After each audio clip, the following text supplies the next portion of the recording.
Tuning in to Exeter TV. The meeting will be starting shortly. While we wait, let's learn more about Exeter TV. Exeter TV is the town's public and government access channels, available on Comcast channels 98 and 22. Channel 98 is your channel. If you have an idea for a program, want to host your own talk show, or submit a film, we're here to get your content on television. On Channel 22, we bring you live and replay coverage of government meetings and other town updates. A third channel, Blue Hawk Media, is operated by SAU 16 and can be found on Channel 13, with all your school sports, events, and meetings. You can watch Exeter TV online at exeternh.tv, Apple TV, and on Roku. Find us on social media for extra content. Subscribe to our YouTube channel and hit the bell to get notified about live streams and new content. Tune in to our platforms every other Friday to watch the Exeter Biweekly Report with recaps of recent events, updates from town departments, and messages from nonprofits in your area. If you head to our website, exeternh.tv, we invite you to sign up to our newsletter to receive monthly updates about new content, upcoming meetings, and more. We'd like to thank you for taking the time to watch Exeter TV and hope that you tune in to our other content as well.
Hello, everyone.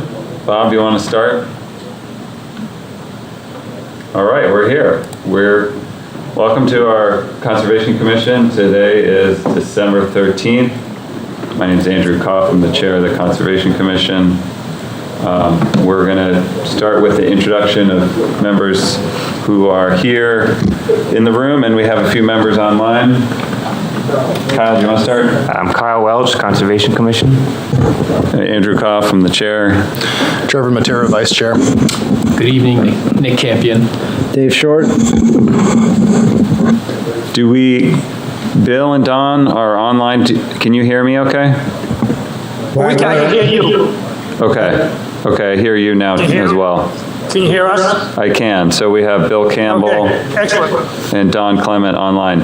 Bill and Don, tonight we're going to go into a non-public session as our first item. We're waiting for Kristen Murphy. She's not up yet, but we'll get her in a second. And so we are going to close the Zoom meeting for the non-public session because it won't be broadcast. If we could call you to bring you in, but we don't have a Zoom link. That's okay. So we're happy to call you and bring you in on the phone, or you could skip out and just kind of wait while we do that. If you have a preference, let me know. I'll wait. I'll be waiting. Okay. I'll talk to Bill. Okay. Bill, how are you? Okay. I'm doing fine. You want to go get Kristen? Yeah. Why don't you do that, Dave? Okay. So we are going to. I am going to make a motion that we enter non-public session per RSA 91A3 to D to report on the status of individual land protection efforts and transactions. Seconded. Okay, that is seconded. We're going to take a roll call vote to go into non-public session. So we'll go down the line. Kyle? Aye. Drew, yes. Aye. Aye. Yes.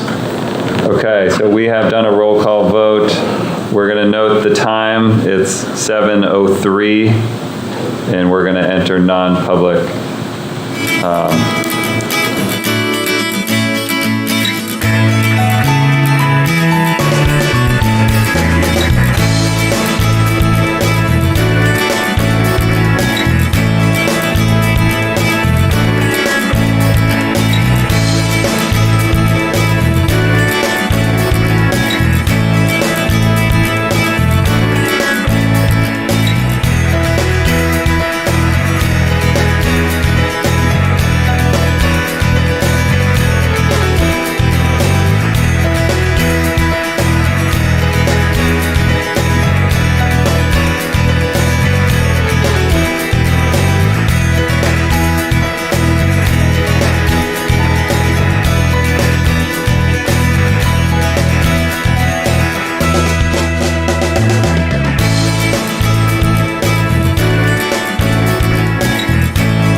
Reports started surfacing on social media over the weekend that a certain furry animal had been spotted in Swayze Parkway.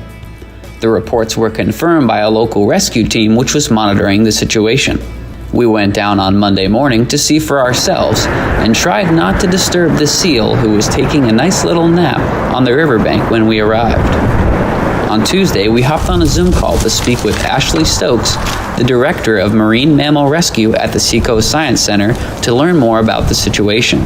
It's been in and out of the water, which we expect a seal to do. It's also been observed eating fish on its own, which is a great sign. When it has passed fecal, it has looked normal. But a lot of people, especially for anybody watching this, if you've seen that animal, it does have a wound across its lower chest. So that's something we want to keep an eye on. When it's out in totally salt water is a great healer. So unless that wound is really deep or really infected, there's a good chance it can heal on its own. So unless it has something else going on, we want these animals to stay out in the wild. It's the best spot for them. This wasn't Exeter's first seal sighting. The Exeter Historical Society was able to find in their archives a newspaper article from February of 2006. The article describes the sighting of a young harp seal migrating south from Canada that stopped by Exeter for a quick rest. The following day after our interview, the Marine Mammal Rescue Team in Swayze made the decision to collect the young female harbor seal. Unfortunately, the wound on the seal's stomach started getting worse each time the animal hauled itself out of the water to rest. In addition to her wound, she had begun sneezing and had nasal discharge, both evidence of a respiratory infection. Her morning nap was the perfect opportunity for the team to collect her. After a full exam and triage care, she was transported to a rehabilitation facility, the National Marine Life Center, for further care. The folks at the Seacoast Science Center want to thank the public for their cooperation and assistance by keeping the team informed about sightings. The work of the Marine Mammal Rescue Team is funded almost entirely by donations and has help from local volunteers. If you're interested in learning more about the organization, you can visit their website at seacoastsciencecenter.org. Head to our YouTube channel to watch the Exeter Outdoors episode with more interviews with Marine Mammal Rescue Director Ashley Stokes and footage from their work with marine mammals up and down the coast.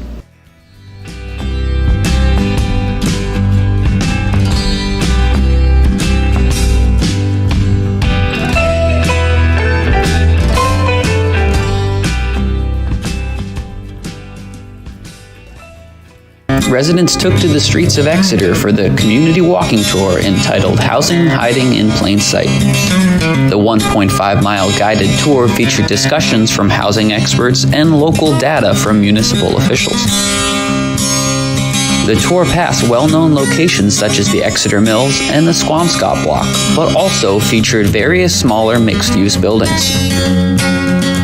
Community Engagement Coordinator of New Hampshire Housing, Sarah Reitzman, spoke at the event challenging the norms of how we think about housing. Sort of community character, and what does it mean for something to fit into the community, and do the things that you see fit into this community, could they fit into other communities? So we'll have all of Full coverage of this event is on our YouTube page. The town of Exeter went green this Sunday at their 5th annual Electric Car Show. This free educational event offered a chance for community members to hear from local EV owners about what driving electric really means. This event also offered exclusive looks at vehicles such as the Rivian R1T and Zero motorcycle.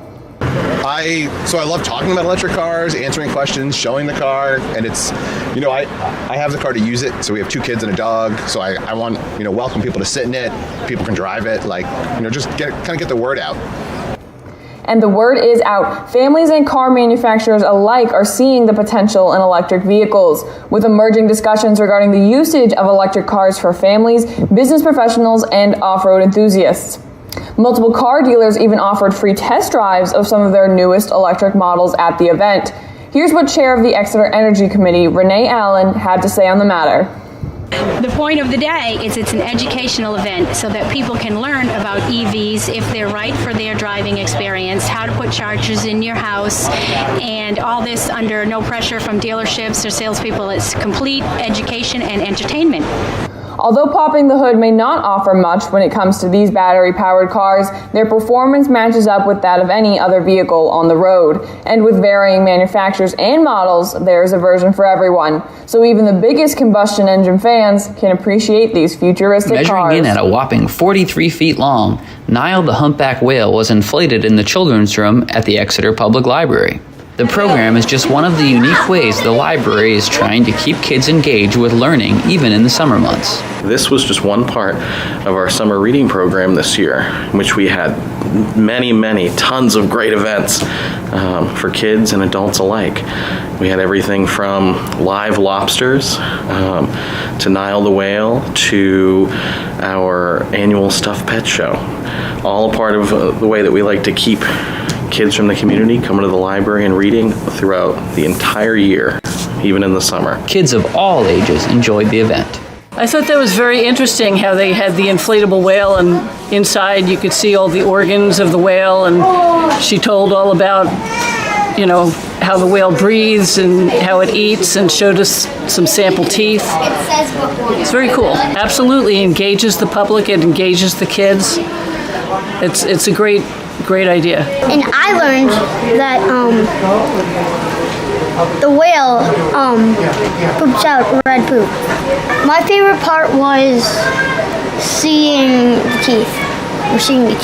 Getting to hold the doors, the teeth. I have another favorite, and it was holding the two bones.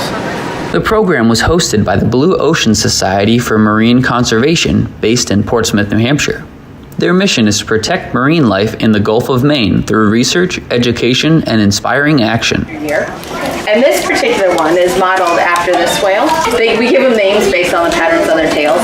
So this one is named after the big river in Africa. Does anybody know what that is? If you're interested in hosting Nile or Ladder, the 65-foot-long fin whale, more information is available on their website, blueoceansociety.org. All told today, we handed out at least 150, 160 tickets. I would estimate that we probably had close to 200 people come in throughout the whole day and at least be in awe of, at least look at Nile the whale as they took up probably about half of our picture book shelving down the way there. By far our most popular event of the year, and it was our finale. So, to learn more about the library's upcoming events, visit their new website at www.exeterpl.org. In a recent meeting of the Piscataqua Region Monitoring Collaborative, scientists from the Piscataqua Region Estuaries Partnership, PREP for short, discussed data showing positive improvements in oysters and fish numbers in the region. PRMC is the Piscataqua Region Monitoring Collaborative, and it's a group of municipalities who discharge wastewater to the Great Bay watershed, and we're all working together, providing additional funding for research that needs to occur so that we're monitoring water quality in Great Bay and monitoring its recovery over time as we're making improvements to wastewater treatment and other reductions in pollutant load.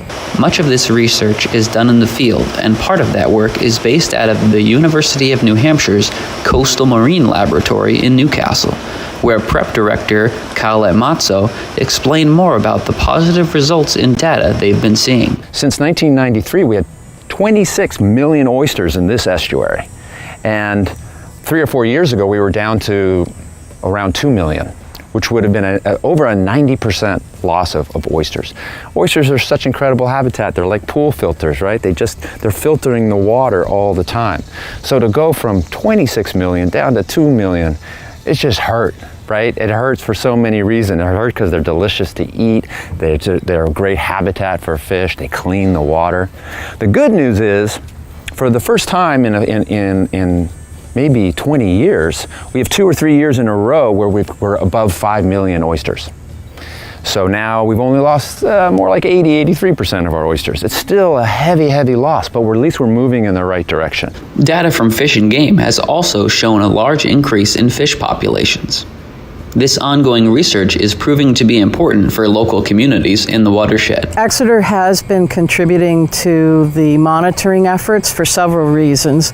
One, we need to know that our significant investments that we've been making in our wastewater treatment plant, in Great Dam removal, what effects these have on the environment.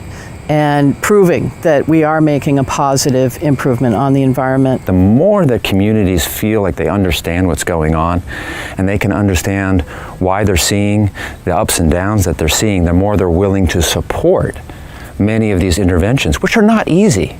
Look, we understand that. It's not easy to spend $70 million on a new wastewater treatment plant, which is, I think, around what we spent in the town of Exeter. There's so many good reasons to do a better job of taking care of our landscape in an environmentally and sort of infrastructure way. But we need that data so that we can tell the story. You know, in the end, we humans, we need a story. And the data is part of the story. The other part of the story is why we love what we love. Why do you love the water? Why do you love being able to take your kids out here and see critters and not see any litter? You know how lucky we are? I mean, look at this place. It's beautiful. Let's keep it that way. If you're interested in learning more about the Piscataqua Region Estuary Partnership and their work, you can visit their website, prepestuaries.org, and stay tuned for an upcoming episode of Exeter Outdoors where we dig into the data and learn more about the research going on in our waterways. As winter approaches, the likelihood of a New England snowstorm is growing. The town of Exeter will send out snowplows in the event of a snowstorm. In order to keep the town of Exeter safe on the roads this winter, a winter emergency parking ban will be enforced. The winter emergency parking ban is in effect from December 1st, 2022 until March 15th, 2023, from 12 a.m. midnight to 6 a.m. Parking will not be allowed on town-owned streets and right-of-ways during this time in the early morning. The town has the authority to tow any vehicle in violation of the parking ban. There are, however, specific parking lots that are allowed to be used overnight. The allowed parking lots are as follows: the municipal parking lot on Water Street, the train station parking lot, the Front Street parking lot. This parking ban will allow the snowplows full use of the road to remove the dangerous snow and ice. Make sure to follow all parking guidelines put out by the town of Exeter by visiting exeternh.gov. Stay safe out on the roads this season, and happy holidays.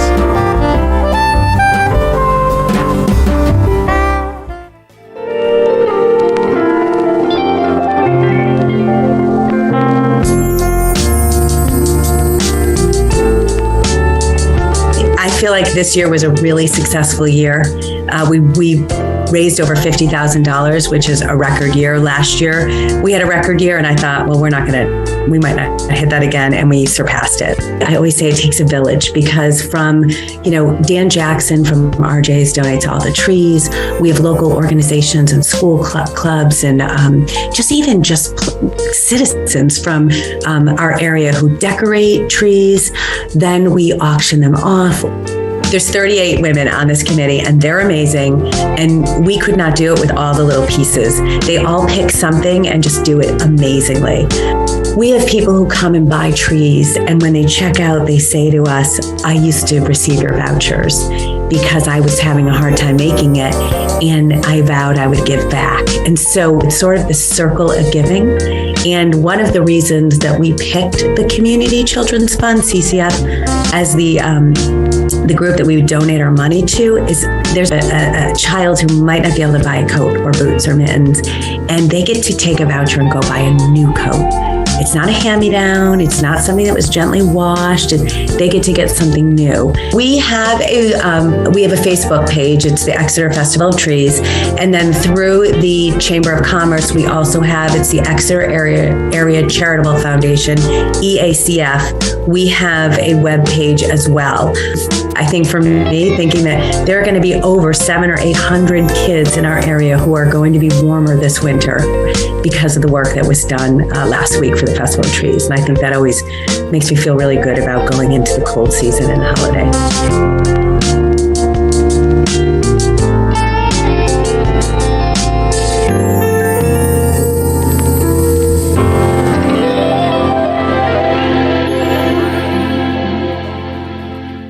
Are you passionate about the environment, land conservation, or our natural resources? The Exeter Conservation Commission is a great volunteer board to get involved in. They meet on the second Tuesday of each month at 7 p.m. And we currently have 3 alternate positions available. The Conservation Commission is responsible for reviewing development plans for impacts to wetlands and wetland buffers. They manage over 2,500 acres of conservation land, oversee a very large and diverse trail network throughout town, and they also host recreation and conservation events throughout the calendar year. We do ask that if you're volunteering for our boards, that you commit to at least the monthly meetings. Beyond those meetings, there are a number of ways to get involved, and that's really based on your interest and your available time. If you're interested in natural resource protection, consider joining the Conservation Commission. It's a really fun board. They're very engaged. It's a great group of people. So if you have any questions about what the Conservation Commission does or areas that they work on, feel free to reach out to me. I'm Kristen Murphy, the Conservation and Sustainability Planner, and I provide staff support to the Conservation Commission. I can be reached by email at kmurphy@exeternh.gov or by phone at 603-418-6452. Thanks a lot, and we hope to see you on our board. If you're interested in learning more or applying to serve on a town board or committee, you can visit the town website for more information, or you can contact Pam McElroy in the town manager's office. She can be reached via email or by calling 603-773-6102. Thank you for watching this video. Have you ever been interested in building projects in town? My name is Amanda Kelly, and I'm the Vice Chair of the Facilities Advisory Committee. We are a group of 5 core members and 2 alternates who meet once or twice a month to advise the Select Board and Town Administration on new building projects and renovations in town. I personally am interested in the Facilities Advisory Committee for my ability to work on accessibility in projects in town, and other members include architects and facilities managers who have different areas of specialization. Anyone with a background in construction or those types of projects would be great for our committee, and we would welcome you to join. Hi, my name is Chris Weeks. I'm the chair of the Facility Advisory Committee. And as Amanda mentioned, we are a team of 5. We currently have 4 core members and are looking for at least another core member and 2 alternates as well.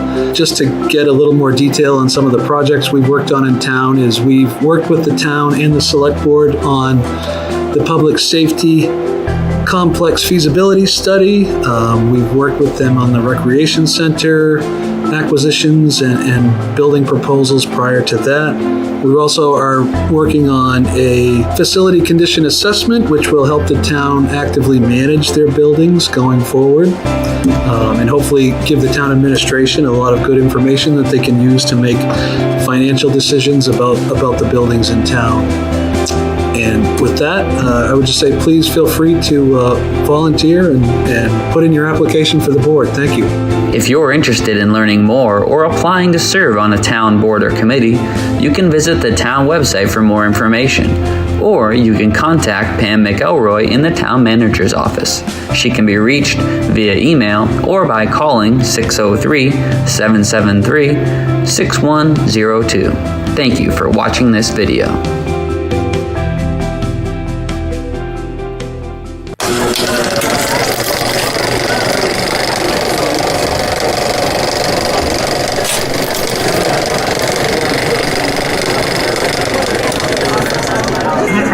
Attention, please.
passionate about lessening your carbon footprint?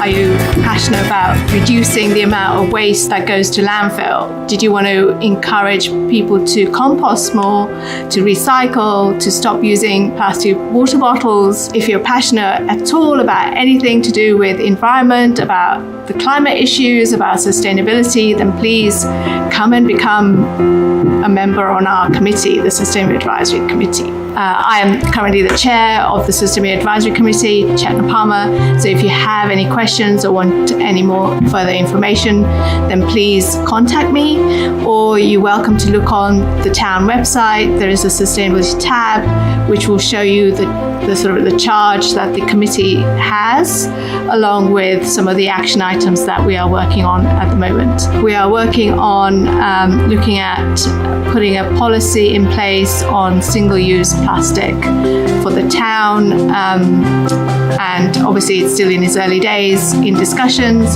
so get involved if you want to on that. We work with DPW and other departments and have worked on the composting that is available to residents free of charge at the transfer station, and also looking with DPW's efforts on getting textiles out of landfill with the Help Z curbside collection for any textiles. Get involved.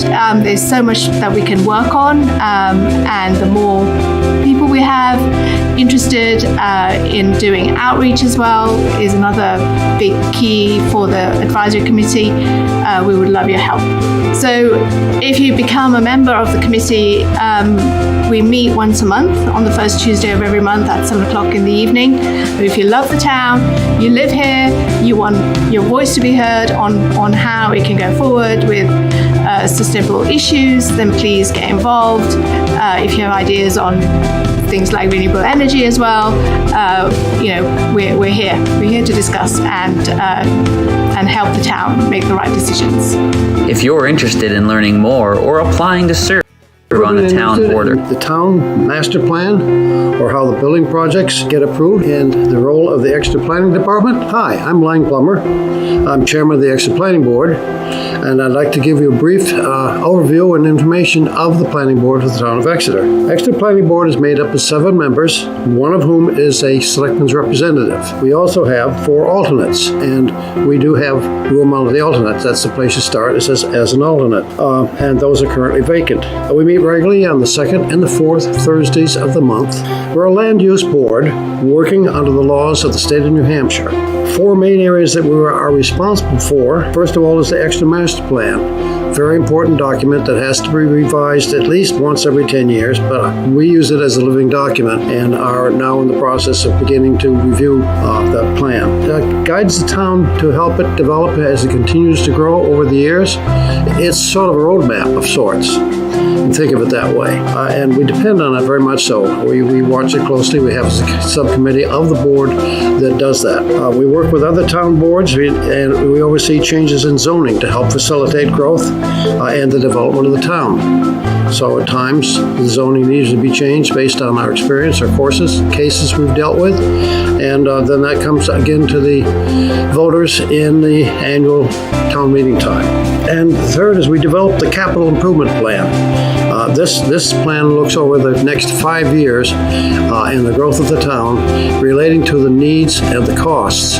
So we talk about the works department, the infrastructure in the town vehicles, the fire department vehicles, and other things, and then of course the water department and their needs in terms of making sure that we as citizens have an adequate supply of water that's properly treated. Really the main function of the board are the meetings we have, where we process and discuss and have presented to us a variety of cases, be them multi-development homes and developments and industrial development that takes place in town.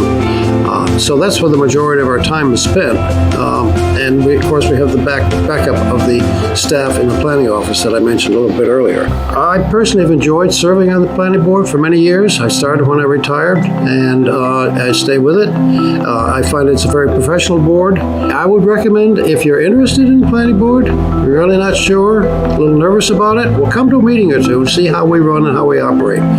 We try to do our best. We use our best judgment. This board usually agrees on things, but not always, and we agree to disagree when that occasion comes, and that's how the vote is taken.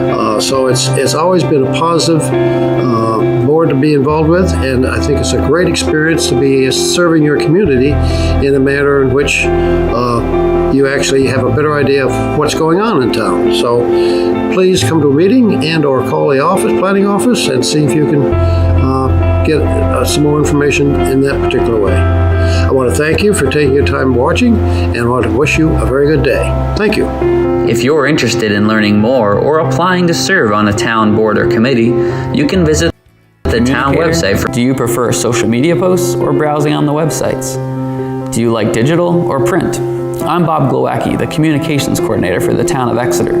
The Communications Advisory Committee is looking for 2 new members. The CAC helps the town evaluate new communication tools and platforms, improve existing communication channels, and advises the town on policies related to these tools. In the past, the group has held surveys to learn from the public, evaluated new technologies, and helped identify areas of improvement for the town's communications. Most recently, the committee worked to contribute feedback leading to a completely redesigned town website featuring social media links, highlighted content, and a week-at-a-glance calendar to create a more user-friendly experience. If you have a background in communications or are simply interested in sharing your feedback as to how the town can communicate better, please consider joining the committee.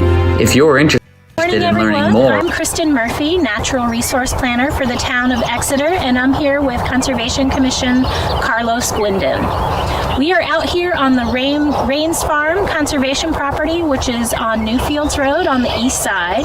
The conservation land covers the area from Newfields Road all the way down to the Squamscott River and is almost 50 acres of hayfield managed as an agricultural field and a small woodland area.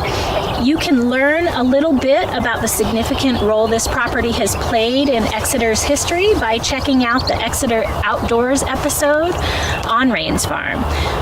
But today we're here to focus on the natural resources that are present. This property was protected through a grant from the Land Community Heritage Investment Program and by approval at town meeting from Exeter residents through a warrant article that helped to fund the purchase of this land. We acquired it in 2002-2003 timeframe, and since then the Exeter Conservation Commission has been managing this property as an agricultural field. We have an agreement right now with a local farmer, the Davis family of Little Brook Farm, who have agreed to delay that first cut of hay until mid to late July. And the reason we opt to do that is though they're acquiring lower quality hay, it allows some of the grassland birds that rely on this habitat to come here, lay eggs, and for the young to fledge. So while we're highlighting some of those natural resources, we're here with Carlos, who has a long history with bird monitoring, and he'll talk to us a little bit about the bobolink and some of the other species that you'll find here. So good morning. Yes, we have a beautiful morning. It started out overcast, but now it's clearing up a little bit. And in the background, you may be hearing the gurgling, warbling chatter coming from male bobolinks. And the bobolink is one of the species that's benefiting from this kind of open field habitat, which has decreased in the last several years, and bobolinks' population is in a decline, fairly dramatic decline, along with several other species that depend on these open fields for nesting. The bobolink's somewhat different than some of the other species in that they only nest once during the summer months, produce one clutch of 4 to 7 young, and then they migrate all the way to the southern part of South America. So in this group, this family of orioles and blackbird family, they have the longest migration of any of those species.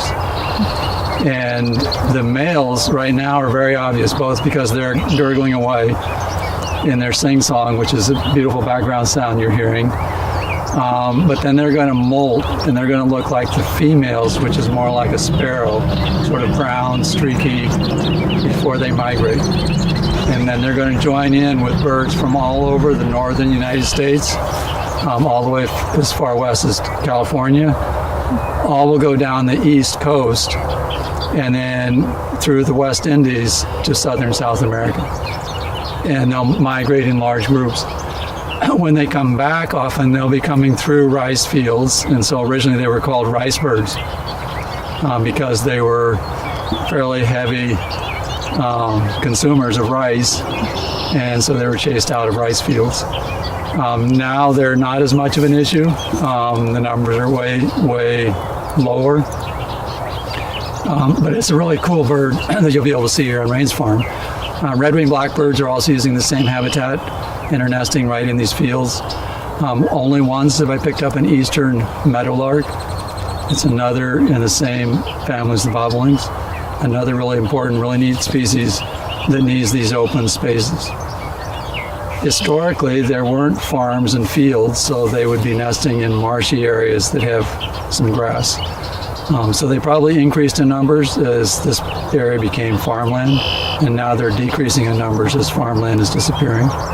And the marshy areas also disappeared.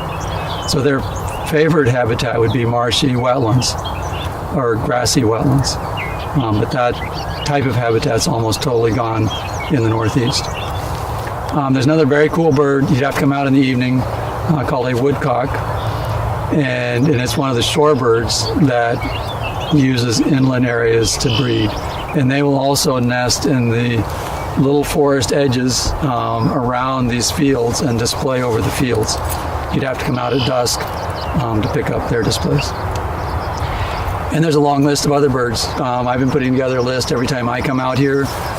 There's some forested areas, there's salt marsh habitat, there's the fields, there's clumps of vegetation within those fields that are very important. So it's a neat spot, has some trails and the open space. We have a male right behind you now with the camera, sitting very quietly, and a male that just flew up and displayed and did his gurgling, which we probably picked up. You'll get some footage, I think, along with the information we're providing you, showing some of the displaying of these bobolinks. And supposedly their bobolink name came from that gurgling, bubbling, random note song that males have. A lot of people like to associate it with the sound of R2-D2, and if you listen to it, it does kind of have that mechanical sound to it. So, and just in the time we're standing here, we also had a deer, female, a doe, wander across the field. She may have young hidden out somewhere in the field. I've seen porcupine out here. I think we have one record on a camera of a black bear. Yep. In the margins of the property. So it has value to a lot of wildlife and goes all the way out to the salt marsh along the river, where there's a whole set of species that are salt marsh specialists. So in addition to when you come to the gravel parking lot that's north of the barn, you'll notice at this time of year we'll have signs up on the field edge that ask you to keep off of the field. And the purpose for that is these birds are really prone to being disturbed by the presence of people. And so if we have regular movement through the field, that might mean we have this great opportunity for them to nest here, but they won't be able to successfully nest because they constantly are being disturbed. So we do ask that people at this time of year avoid the field. And then after the first cut, which like I said is about mid-July, then you can continue to wander the perimeter of the field, go and explore the historic grave site, the Wiggin grave site that's out on the property. We do have some Leopold benches in the backfield, which is just on the other side of this front woodland, where you can sit and bird watch, and it's kind of a great spot to come and collect your thoughts and observe some Hello and welcome to Exeter Outdoors. On today's episode, we're going to be diving into Exeter's agricultural past. Rains Farm is rich in history, and it's great for hiking and bird watching. Every family, most every family has their box of pictures and their albums and things that tell about the history of the life of their family. I look at this as the same way. This tells of the history and the life of the town. I love barns and what they stand for, but the setting, the surrounding fields, the woods, it has it all for me.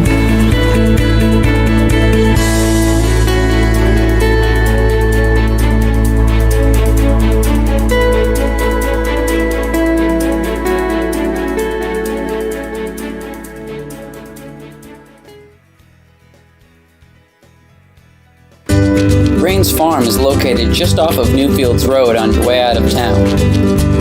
It's a great place to go bird watching.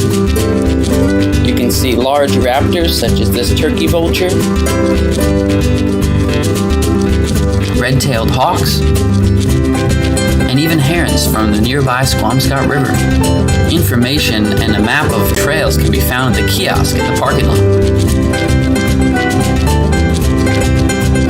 One path leads to a granite underpass, which was used to get cattle under the train tracks and out to the town landing on the Squamscott.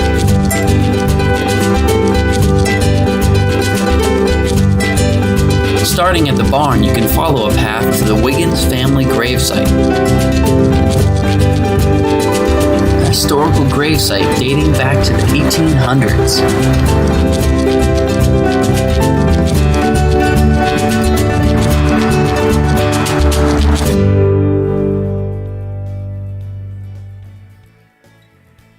Thousands of people go by on the highway, the Newfields Highway here, and I suppose as they go by, they may catch it out of their corner of their eye and wonder what this barn is and why it's there and what its history is. And if you look at the history of the barn, you have to look at the history of the farm. The farm goes back to the late 1700s when the house over here was a gift by one of the Gilmans to a daughter, and in the late 1700s it was built. And so it became a farm, and it was a farm of about 150 acres. There was 100 and some acres on that side, and there was 50 acres on this side. The barn probably was built as a barn farm or barn raising, as they did in those days when the neighbors would all come. And this wasn't a main highway then, it was just a farm road that came up here and ended. And so they would come up here and they would do this barn raising in 1860, but that was the same year that Lincoln came to Exeter to see his son Robert. And so you can imagine the people coming here and having a farm raising and working at the barn and then getting up in their wagons and going back to town to see Lincoln.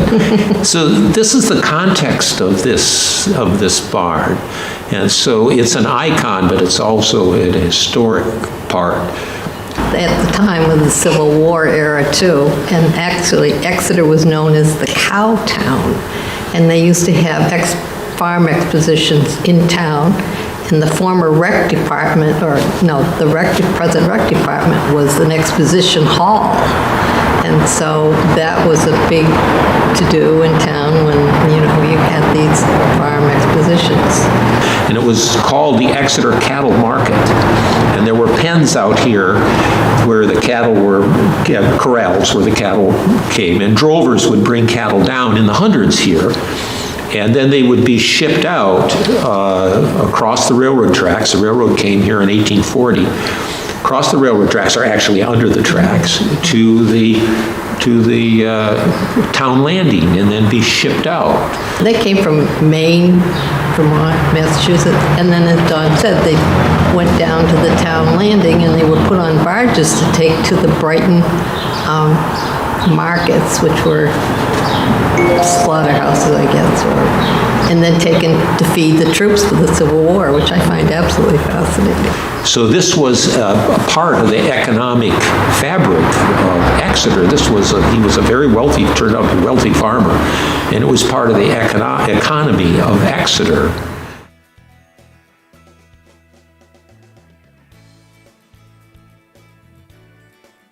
As we mentioned upstairs, the barn and the farm was a cattle raising, the Exeter. Thank you. And get Don and Bill back in before they say something really embarrassing. Hello, Don and Bill. Thank you for your patience. We're back in public session. Did you tell them? Yeah. The time is 7:50. I'm noting that upon return to public session, and I will motion that we seal the non-public minutes for RSA 91A3 because its divulgence would render the proposed action ineffective. Do we need a second? I think we need a second. Second. And then do we have to roll call that as well? Sure, go ahead. Might as well. Yes. Yes. Yes. Yes. Yes. Okay. We did our due diligence there. Now we're back in public session. Thank you for your patience regarding that. We are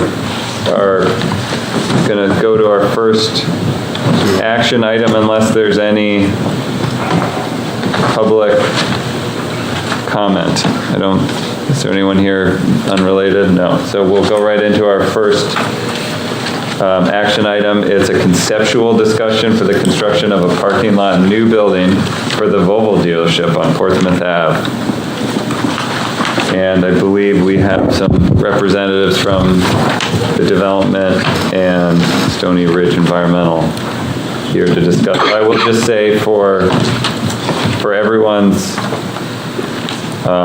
understanding that this is non-binding, so we don't have a specific CUP application or to even design here necessarily that we will. I mean, there's a design we will talk about, but these are just general comments, and they are non-binding,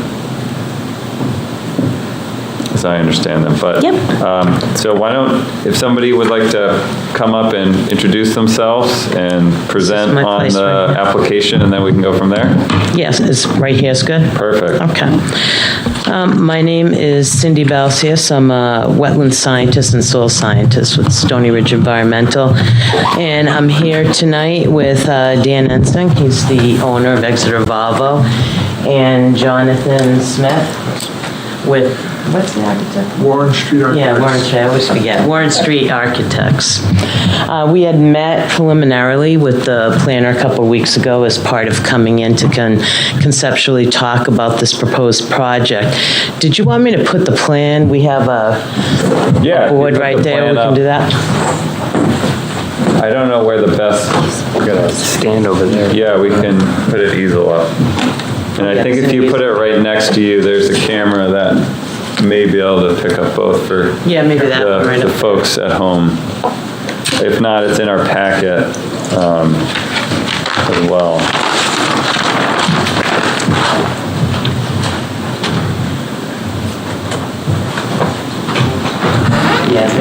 Bob, TV is coming up with the plan. Oh, he's bringing it up online there. Online too, if that helps. There may even be a pointer somewhere. Yeah, we can. Sorry, just when Kristen sits down. What else can I?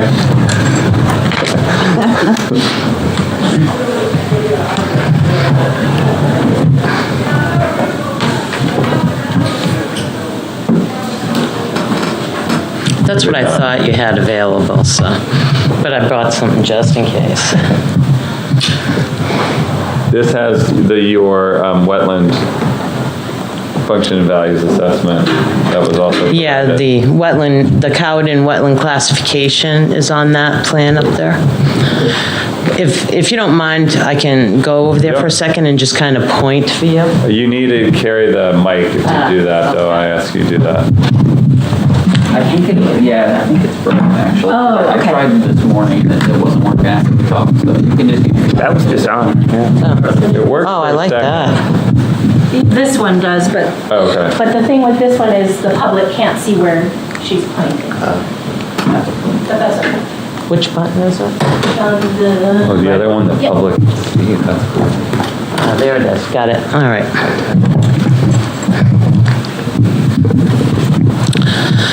So as you can see from the plan, the site location is several tax map and lot numbers, and it's located on Portsmouth Avenue, adjacent to the current Exeter Volvo dealership, which is located right here.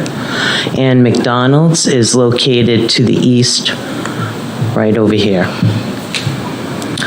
A new delineation was conducted in 2021, and Stony Ridge Environmental went out in this past summer and spring and reviewed the wetland delineation and assumed that wetland delineation. We felt it represented the wetlands on site accurately.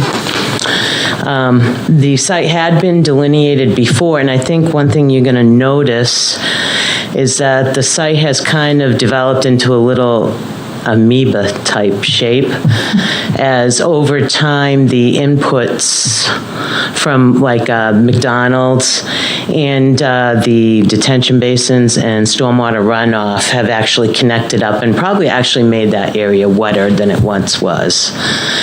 So, but on with the project. Are you saying the McDonald's discharge doesn't have on-site stormwater? No, what I'm saying is that you have discharge of clean water going on as well, and so you're putting more water in that area, so the wetland is larger than, say, I looked at some older wetland delineations going back 20 years ago. So it has increased in size. I don't know what McDonald's stormwater is, so I can't comment to that. All I can comment to is that if you look at the amoeba shape of this wetland and these fingers coming from it's all going back to, discharges from the surrounding uplands. There's more water running into that system, and it's getting larger. Bye.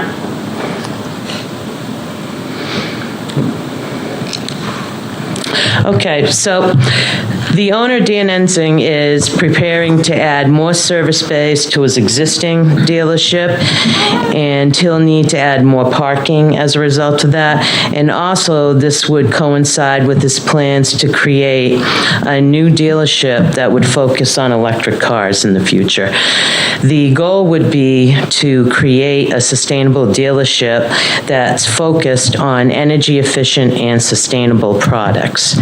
And in order to do that, they're looking at expanding this new dealership right over here to the side, to the east of the current Exeter Volvo. When we went and we looked at this plan and balanced it, and we looked at Exeter's town regulations, we focused on doing that new development towards the front along Portsmouth Avenue. The thought process being that the wetlands of lesser value and functions are located up front, and we wanted to stay away from the higher functioning and higher value wetlands associated with Parkman Brook. And I think when I look at your regulations, that's what the town of Exeter values as well, because if you look closely at the plan, we have all your setbacks to your various zones on there. And I think if you look at that, it kind of reflects, the spirit of the ordinances and rules that you guys have. So the dealership itself is pushed towards the front of the lot, and the proposed wetland impact is for roughly 34,520 square feet. And that number is, the conservative figure based on this plan at this point. Currently, at this point, we're coming in for feedback. We have met with the DES Wetlands Bureau, and, the talk turned to mitigation. And of course, we had to come to the town of Exeter and talk about mitigation. And when we met with the planner, we talked about if you guys had any available projects or anything along that line that you were ready to do some type of mitigation in exchange for those impacts. Otherwise, I think the applicant, based on input from both the Army Corps of Engineers and the DES Wetlands Bureau, we'd be looking at doing an in lieu fee. So I'll move forward a little bit more and discuss the functions and values of the wetland. The front wetland is been classified as a palustrin forested wetland, semi-seasonally saturated with a shrub layer. There's a lot of invasive species in that front wetland system, ranging from purple loosestrife to bittersweet, buckthorn, quite a few. There is red maple, there is speckled alder, but there is a lot of invasives as well. The overall functions of that area, given its position and surrounded on three sides by development, there's no real principal functions other than the potential for sediment and toxicant retention, which it was not created for that. But it does and can have that function. It's minimal because of the size of that wetland. It has a slight slope as it drains off to the back. But during a large storm event or snow melt, it does have the ability to hold and retain water. The next section that we kind of separated, we classified it as a palustrin scrub shrub wetland, and I put X on it only because that drainage back here has had some ditching in the past. So the X only means that at some point, sometime, that there was some, disturbance to that wetland. But that one is dense scrub shrub, but again, there is a lot of invasive species in it, a lot of buckthorn, but it also has some other species as well that kind of raises its value as far as diversity. And when you look at the wetland beyond that, off-site, we just looked at this section right here on the plan. It is off-site, but we wanted to look at the functions and values of that, more to illustrate why we decided to try to focus the development towards the front side near Portsmouth Ave. But as you know, the town of Exeter has that as prime wetland, so that alone tells me that it's loaded with functions, because as prime wetland, we're looking at something with high functions and values. When we looked at it, we found this transitional area here where we meet the tidal influence and the freshwater. So you got a little brackish area right in there. And you guys have conservation easement that slides right across over here, so I'm pretty sure you guys have been down in that area as well. It's not very diverse for plants, but it's very dense. When you're outside of the channel itself, it is very dense up here. Not real diverse, just a couple of species, and it's dense along the end right here where we have it as an emergent intertidal marsh wetland. And then the Parkman Brook itself, we classified as R1 UB23, meaning it's tidal, riverine, and it has an unconsolidated bottom there. And it has both sand and gravel and very fine silts in some spots there too, so. But as you look, and I did our function and value assessment. I see I have a couple of typos in there, but I will finalize that when we do the wetland application. But if you looked at all the functions, I think it had 6 principal functions and 3 other functions and values that it would be suitable for. But I think the point of it is, and the spirit of your rules reflect it, this system is of high value for the town of Exeter. So this line right here, the edge of the development is over 300 feet away from Parkman Brook proper. As far as questions, are there any so far with, what we've presented?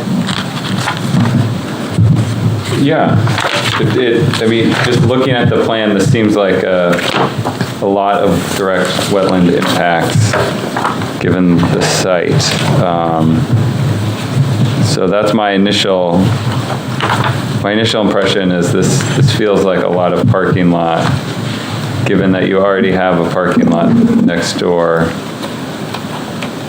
And how are I'm not quite certain on two things, stormwater management within the proposed parking and what is going on between the two lots. And how is that? Is it considered a separate area, or is there a reason why there's not a interconnection between those two areas?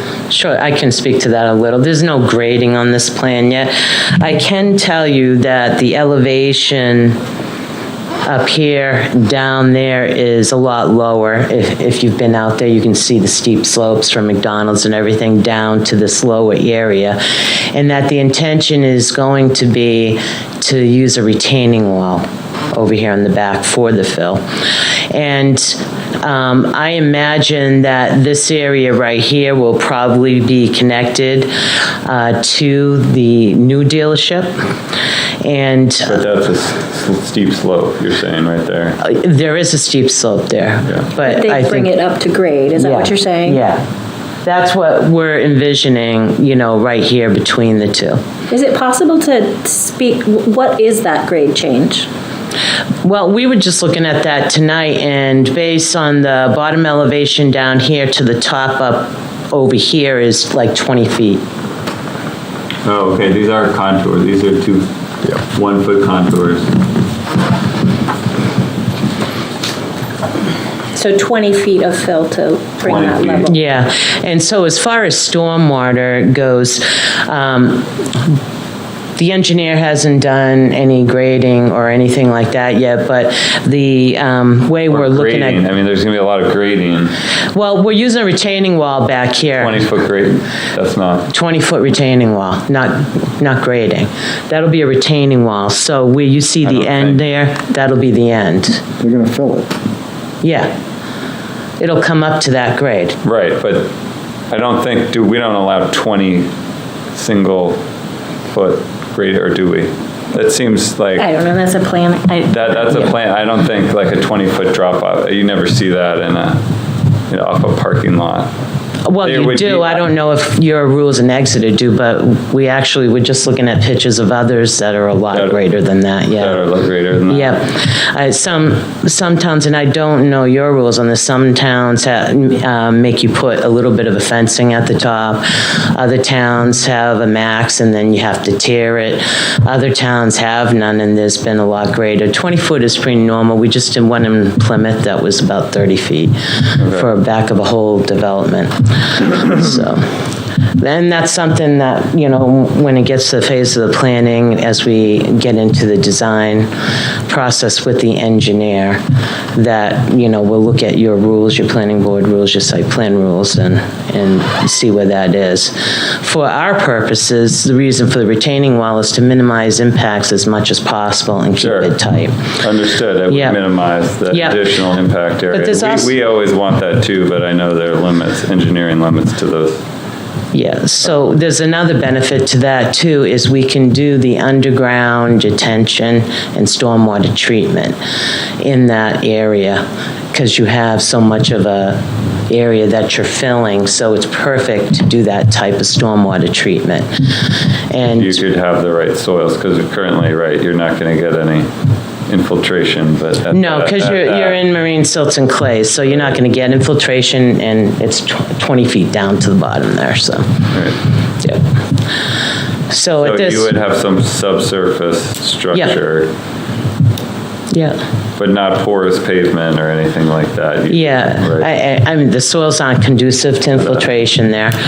And in this case, I mean, where we might have some areas that are currently untreated, we might have the chance here to go back and actually treat some of that runoff that isn't treated right now in that same system. So there is an environmental benefit to that system as well.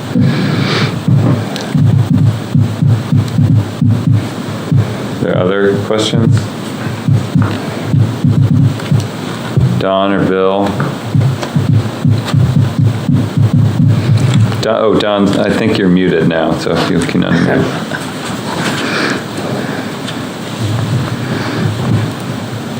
Can you unmute him? Maybe.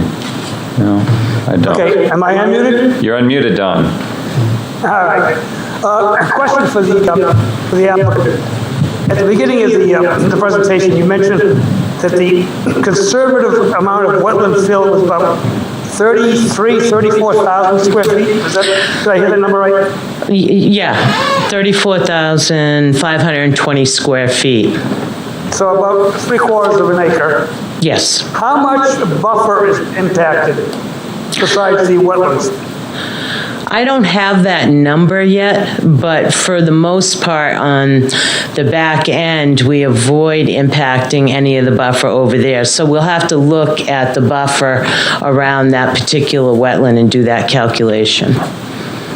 Yeah, that would be very important as information. The prime wetland in the back, Clackamas Brook wetland, which flows into the Wheelwright, which flows into the Squamscott River, is a very sensitive wetland. It's high value, as you've mentioned. Also, we want to do everything we can do to protect the water quality going into the Squamscott, especially with dissolved oxygen, with nitrogen.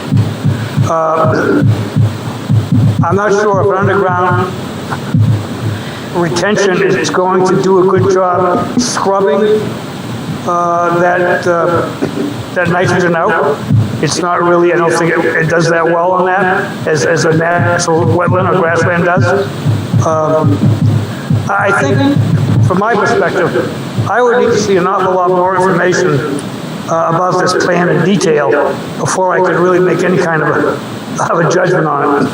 And I do agree with, I think what the chair said, is 20 feet of fill, 20 feet to bring up grade is significant.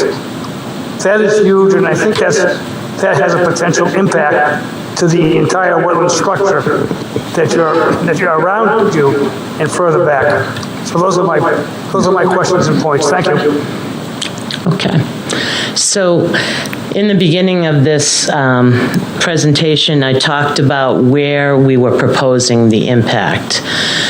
So when we looked at this, we looked at the functions and values of the wetland on site. The wetland towards the front of the lot has had a lot of man influence. It's gotten a little bigger over time, thus that amoeba shape. And we looked at the functions of the wetlands in the back of the system. And we know the number, 34,000, is large, and it is large for, quite a lot of people. But for us and for, the DES and the feds, staying away from that larger system meant even more than that number. And with mitigation, it was felt that we could compensate for this impact. Actually, because of the type of wetland, it made sense for the mitigation. And the thought process, again, focused on the fact that we weren't trying to utilize the uplands in the back there and get closer to the Parkman Brook system, because it might have reduced the wetland impacts, but the overall impact would be increased because of where we are when you look at it in conjunction with the functions and values of those systems. So it's one of those types of projects where more impact made better sense than less impact in moving it back closer to that system. And that's why when we started this project, the first thing we did was we put together the conceptual, and we went in to meet with the DES, the EPA, and the Army Corps of Engineers, because obviously when we do wetland permitting, we're looking at minimizing and avoiding impacts, direct impacts to wetlands all the time. It's the focus of the rules. But sometimes it makes better sense that you do have an increased impact to a lower value wetland for the sake of saving and protecting the higher value wetlands in the back. It's like that sometimes when you do stream crossings, okay? You might be able to have a shorter crossing across a certain width, but the location of it on a curve would not be conducive to having that stream continuing its normal aggradation and degradation, during its water movement. So sometimes we have to actually make it a bigger impact, but we're doing it in a less sensitive area of that stream or river that we're working on. So when we look at projects, we're not just looking at one thing. We're trying to come up with a plan that we feel works for the site. This is a commercial zone, as we all can probably say on Portsmouth Avenue there. And we're trying to protect something I think we all can agree is far more valuable while still utilizing the commercial land that is there. But anyways, do you guys have any other questions? I didn't mean to go on a bit on that. Yeah, I had a few and some comments. First of all, this just to be blunt. Sure, that's what we're here for. This design is shocking. I appreciate you acknowledging the fact that avoidance and minimization was basically taken off the table in looking at this one wetland. Although some of my other questions when it goes to the tidal wetland behind it, have you looked at sea level rise scenarios and or marsh Actually, we migration? have. And I actually have it here. I have a 8.5 by 11 because I ran it for the 100-year storm with the 2-foot increase in mean high water. Right. And so if I can use this in that scenario, and I can give it to you too, the highest point comes right up here and just nicks right there, but at a 20-foot wall increase, it's not going to impact that site at all, and there's plenty of area there in the back to disperse. Can you say again what sea level rise scenario were you using? The 1% with a 2-foot mean high water increase. So that's what we use. So 2-foot level of increase with the storm surge. 2050 year. Yeah, so a two, right, and that's basically what I came through with the models too. Basically a 2-foot with a 2-foot increase with the 1%. Yeah. The water's hitting your wall. Yep, just as, if I don't mind, I can bring this up to you. So we ran it, and here is the point right here, and the wall comes right across over here. Yeah. Yep, I'm looking at the same maps. Also want to mention that, you're absolutely right that there's a valuable wetland, tidal wetland that goes beyond that. That marsh actually migrates right through that path, so you're putting a wall right in its path as well. It migrates where? It will be migrating up that avenue. So like according to marsh migration models, again, it goes right to it, so you're basically stopping it in its tracks. It'll migrate if we get that 2-foot high increase in 2050, it will migrate up, but it didn't. I have that map, but not with me. But the wall isn't stopping it. It stops right there. It's kind of funny how it really stops where that wall is proposed, because I didn't run it till last week, so.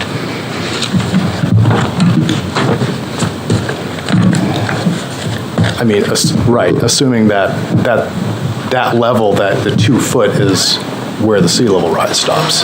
Yeah, assuming that scenario actually happens, yes. But as you look at this plan here, that would follow this existing wetland finger, which is not tidal right now, right here. But there is plenty of area here where it can be created to assimilate those waters. There's upland right over here, and that can easily be cut down to assimilate that. What other questions do you have? Sorry, would this project be proposing that assimilation? It's something that we thought about if the question came up to discuss, that there is, a way that we can help assimilate that. But you have to kind of cross-balance it with the fact that right now it's all wooded down there as well. Do you want to go in and do something like that and cut down that area?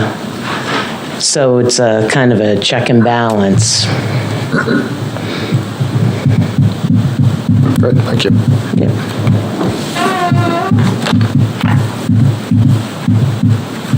I understand there's parking spaces needed at a car dealership. That is intuitive to me, but this level of parking, is there a justification for this volume of parking and the layout, and what could be done at the existing site to maximize parking there versus to minimize the level of parking here?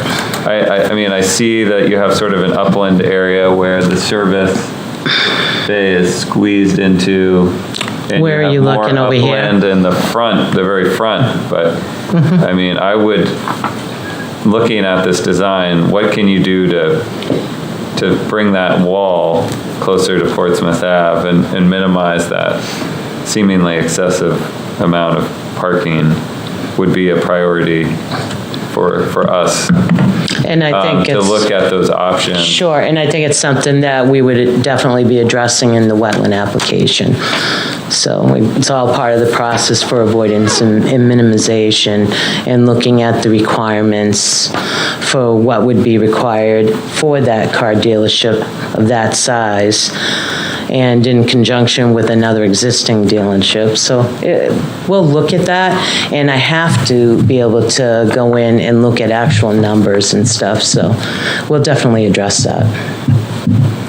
Okay, but you don't have that sense of like how many.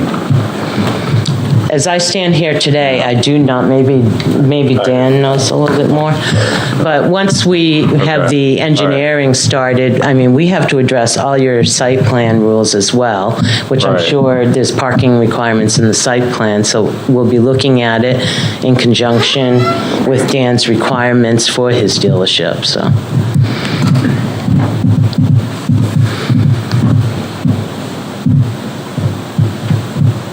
I know we worked with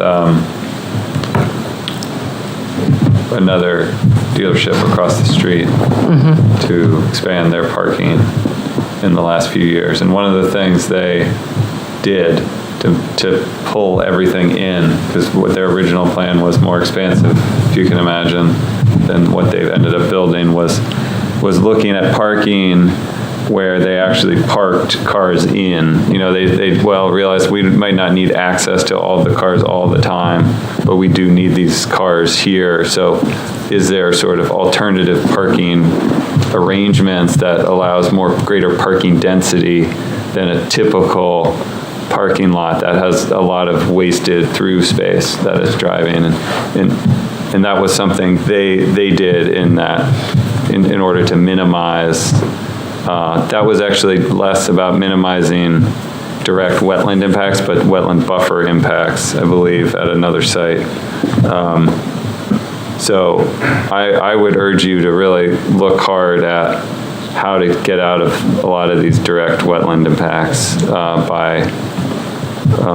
through engineering. Well, it's something we'll definitely do. We will definitely look at how many parking spaces are needed and what we can do to minimize and tighten things, definitely. So as far as what we would like to do is have a general discussion on mitigation as well. At this point, regardless of what our final impact amount is, over 10,000 square feet, we definitely have mitigation to discuss. And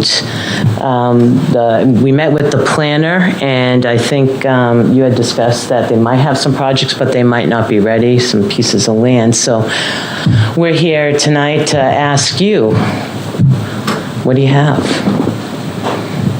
We've developed a list. Mr. Chairman? Yeah, Don. I don't want to talk about mitigation until we have a viable plan in front of us.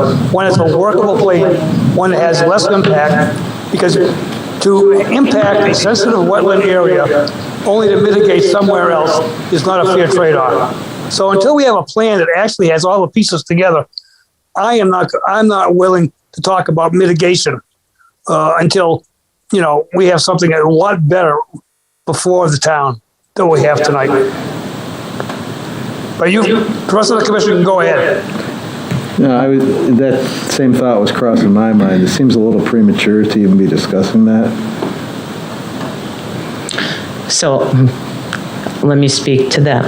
If you guys have conservation land that you have an idea and it fits the bill for mitigation, we need to work on that simultaneously with the application.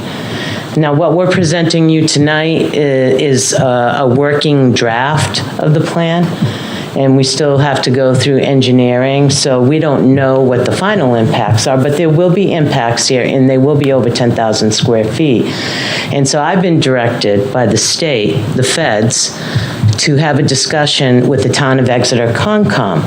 Would they rather in lieu fee, or do they have ready projects? Now, I understand you don't want to commit, and I'm not asking you to do that.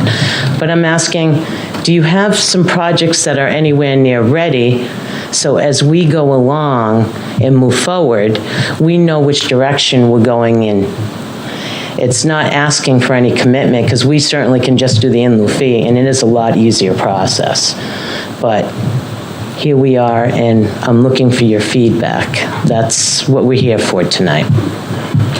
Yeah, it's good to know about. I understand your perspective. We have gotten in situations in the past where something like this has come before us, and we haven't had that runway to come up with our own project, and then we've just done the in lieu fee because we didn't have our side figured out in time.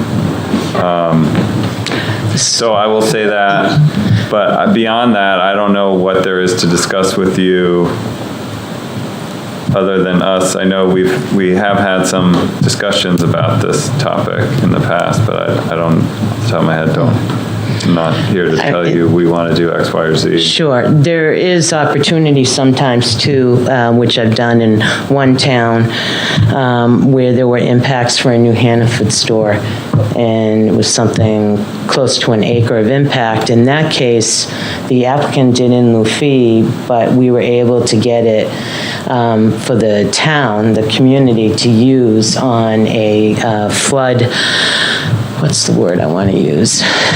For a floodplain project in town, and it basically funded the whole thing, where they were able to put in floodplain culverts in an area where a perennial brook would flood out the town road every single year, at least 3-4 times a year. And they didn't have too many options because of the height of the road, and if they raised the height of the road, there would be significant wetland impacts, well over an acre in that area, to a very high-value wetland. So they used elliptical floodplain culverts under the road that allowed them to not lift the elevation of the road and allow for flood going back and forth. In fact, it's one of the projects that the DES advertises in their ARM Fund book for the town of Alton. So on the side, even if you guys don't have ready projects, sometimes you should go for that ARM Fund. Or if you have something close and you want to directly use that money, you can. But that's aside from the project. I just want you guys to know there are other options out there. Because not everybody's organized, and, you're not getting paid for your job, so it's not like we work for a living and you can't focus on doing that. But anyways, thank you for your time tonight. You gave us some valuable input. And if you do have something that you feel is more ready, it would be great to know more ahead of time than later. And we'll probably be coming back sometime, probably in the next few months, with a full application and going through normal planning board process as well as the state wetlands process. Any other questions or any other comments before we take off? I think I got some good I would say direction. this should go through with the, is it going to go through the technical review? Oh, yeah. Yeah. Well, before we see anything Oh, well. again? Yeah. Absolutely. Because it's clear, Yeah. right, we're well before that. Yep. Yeah, actually, are you going through that process before the state wetland permits, or are those going It's through? probably going to be simultaneously. Simultaneous, probably, Yeah. okay. Yeah. And, you know, this was good, valuable input here tonight. I know what your concerns are, and it gives us the direction and stuff to work on that plan, so. Yeah, I guess this title resources are very valuable to us, and therefore we have some serious concerns about this, is my takeaway from our conversation. We have spent a lot of time looking at sea level rise, so I think that should be part of any analysis, and maybe expand those estimates that you just provided beyond the 2-level rise. So I guess that's all I have. Okay. I Someone appreciate else? it. All right, well, thank you, guys. Thank you. Thank you.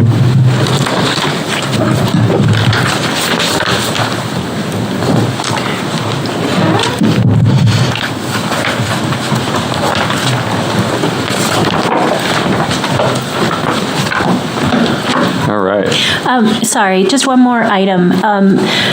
The Conservation Commission tends to request a site walk before they do any action, so I would encourage you, once you get your application material pulled together, include some potential site walk dates. Sure. Definitely. Snow's coming.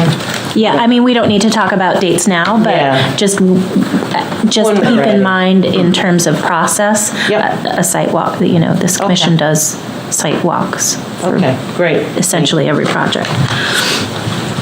That's a good point. Thank you. Thank you, good night. Thank you. Good night. Thank you.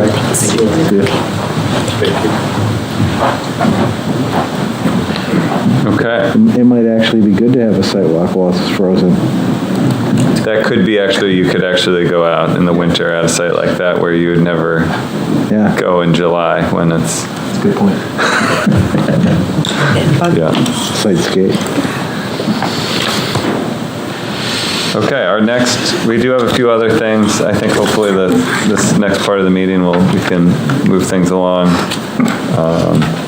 But the next item is the deliberative session, capital improvement project, the discussion that was had at the budget subcommittee meeting. Full budget committee meeting that was shared to us, and I don't know if everyone's had a chance to listen to that discussion that was held in that meeting or not, but if we wanted to have a talk about it here and plan our next steps, because this is going to become the warrant article that will go before the town in March, and there's a deliberative session that will be held in February. Is that right? February 3rd, I think, first Saturday. So we want to get ahead of any potential questions or comments so we can answer some of the February 4th. Yeah. Thank you. Yes, 4th. So we can answer those questions. So do you want to, I'll stop talking because you know more about this than I do. I mean, so you watched the meeting. The process for CIP is it goes to the Budget Recommendations Committee. They forward it on to the Select Board with their recommendations. This particular item, though it's been on the, it has been a CIP item in the past, and we haven't had this type of feedback before. It was voted 7-3, whereas in the past it was unanimous to forward it on.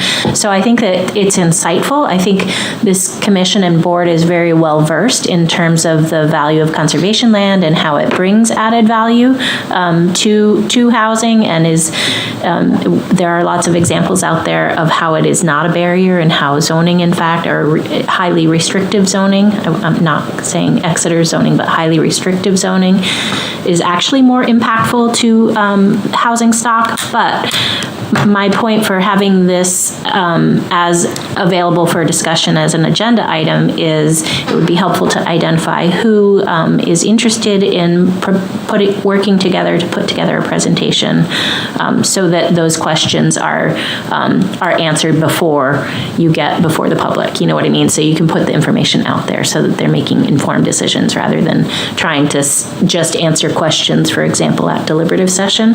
There might be an opportunity, and Nancy, maybe you can offer feedback on this. There might be an opportunity for CIP to be discussed at the select board level as well. And so that's the third Tuesday, I think, is that? It was surprising to me. Okay. I'll double check that with Nico. He did come up with a time frame. It's usually mid-January, but we haven't done our January calendar yet. Yeah. Okay, so just knowing that housing is a big issue in Exeter, we have, committees that are dedicated to seeking a solution to the housing crisis that we experience. I think that it might be helpful to prepare a presentation, it sounds like, for the select board, and then follow up for deliberative session. Can I just add something? Yeah. Now? So I was in the hall for that meeting. I don't know if it was totally about housing though, right? I think in part we had at the select board level a presentation, and 1/3 of our town is in conservation. There's no tax base to that, and that was just something to be aware of. There were a few people that made a comment about conservation, and that just in the future we would want to have a conversation about how much more we might want to add. I just didn't take that as totally about housing. Okay, yeah, that's fine. That's all. Fair. It was more about the tax base too. Yeah, it was how much conservation land we have compared to other towns, and yeah, we're number 2 in the state, I believe. I think on top of housing, it was also economic development. Knowing a few of the people on that committee, I think they look at, well, if we're putting so much of this land into conservation, we're restricting our ability to increase economic development and our tax base. Correct. Thank you. Unless it's residential, because then it's a tax burden. I'm not going to have, I don't agree with that. So I don't think residential is a tax burden. Well, anyway. the schools are anyways. I mean, we had this conversation a long time ago in Strata. Okay. But anyway. And you need it. I'm not saying that that's not a burden that shouldn't be shared by everybody, educating the kids and stuff like that. But, when people start making the tax base argument, they got to be careful. Right. So the idea is just to have a look at, we have 1/3 of our town that has no tax income, revenue, right? And how much more do we want to do as far as conservation? That's all the conversation was about. Yeah, it seemed like there were a number of questions that's just about sort of general conservation, the benefits to it. There was a comment about how much impervious surface we had in Exeter. Someone said like, I think whatever in the region, I'm just trying to think off the top of my head, I think it was in the region that we were like ranked somewhere like 8th or 9th, but they didn't know how many out of how many communities that is. Just for the sake of record, if it's within the Piscataqua region and it's just the New Hampshire side, it's in the 40s, and if it's the entire region, it's the 50s. So I mean, we're up there. And I didn't take the conversation as and no one wants conservation. I really didn't. I think it was really wow, we didn't realize we had that much, and we just want to have the conversation. Absolutely, yeah. That's what I took away from that too. It sounded like there were a bunch of fair questions that came out of it, and I agree that I think a presentation explaining some of this would be perfectly reasonable. Yeah. It'd be good to get the conversation started with the Conservation Commission. Right, and yeah, it was a missed opportunity on our part, that we weren't there to help try and answer some of those questions in the moment. Right, and I do apologize for that. Question came up though. I've been on budget one way or another for the last 10 years. That's the first time I've heard that particular comment come up. So we want to.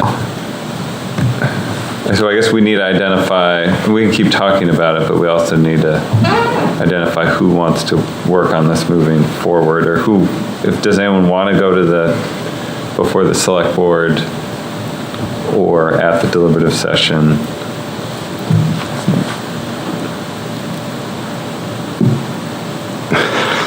Trevor? I know. So just think about at the deliberative session, you're talking about a line item, and line items don't get changed at the deliberative session. So if this was its own warrant, it would be different. I think it would maybe, I'm sorry, Jemima, the value I think would be higher at the select board level, and then maybe make a decision from there. Okay. That's good advice. I'd be happy to work on it, go to the select board with Kristen and Trevor's help. Yeah, I can. It doesn't need to be a lot, right? We're not talking, I mean, the town has a lot of important things to work on, and this would be a very minor. It'll be the whole budget, so yes, if you want they to don't keep really it short. care about this that much. I almost wonder if like a one-pager, front and back, with just kind of some facts about Exeter conservation land, the region. Just some breakdown. Something that you could put into their packet. I was going to ask you, if you did that, just get in touch with Nico, because he's our chair.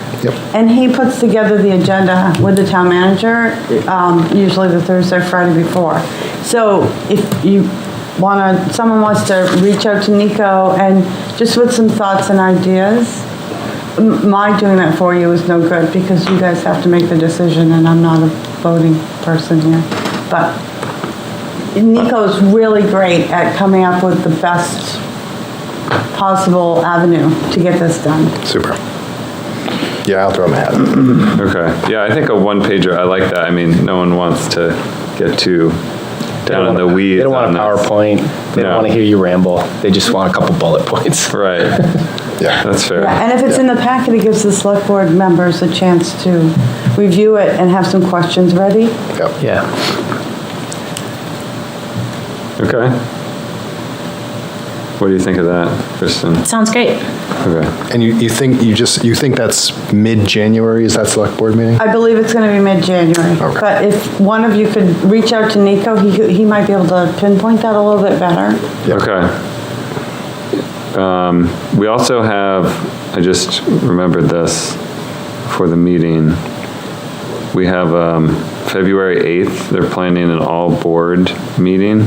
Did you guys, I don't think you guys got noticed about that, so I'm bringing it up right now. The time hasn't been set yet. I was waiting to follow up, but this is an all-board, the select board is, maybe you want to talk about this, Nancy. Okay, hold on, because I think a time has been. No, I just emailed Pam and they said no. Select board meets We talked about it. It's tentative about 6 o'clock. Okay. 6 or 7. 6 or 7. It's going to be that evening. Evening. It's in the evening. Yes. Okay. We don't have an agenda together, but what it is, when I was on the board before, we had one, and it really helps for the boards to get together and interact and have conversations about whether it's something that they're concerned about, how we can open up communication better between boards so everyone, and commissions, excuse me, so everyone kind of knows what the other person's doing. I mean, you guys aren't as crazy as I am that I watch almost every meeting, and nor should you. But we're trying to find ways of better communication. That and just making sure we all understand the rules and the laws. so that when we're doing our meetings, it's really important that we follow the laws in New Hampshire, and it's hard, because, you know, we all have our limitations of what we do, right? So, and not everyone can go to the training, so as soon as an agenda's out, we'll get that out, but that's really the idea. We haven't done one since, I think, 2014. Yeah, that's the first, when I first started, it would have been 2014, there was one. That makes sense. I think that I went to that one, and I went to that one in the library. It was in the old Yeah, we had one downstairs in the that one library. I'm thinking of was in the town hall. Okay. So, and it has the department heads and it has members of the boards and commissions and committees, and it's a start to try to get back into interacting and finding ways, best practices. Sounds great. Okay, so Think about me, I'm on housing, I'm a representative here, I'm a representative on planning, and they all interconnect, right? And that's the idea, is to... Yeah, we've talked about meeting with sustainability, and there's a lot of shared goals, and we are siloed to some extent, which isn't great. That's coming up too, if you want to know this. The board is putting together some changes on boards and committees, and one of them is going to be for the boards, commissions, and committees to maybe put their goals together once a year and provide them to the select board. Right now, the tentative date is June 1st. It was January 1st, but I asked them to push it to June because of people's appointments coming up in April. If you have new people, Makes sense. it gives you a few months to work together to come up with the goals. Okay, it's good to know about. Hasn't passed yet, but it's getting there, really close. You're to pass to tell We us. just need to vote on it, the select board. Got it. That one doesn't need a town vote. Right. It's policies and procedures.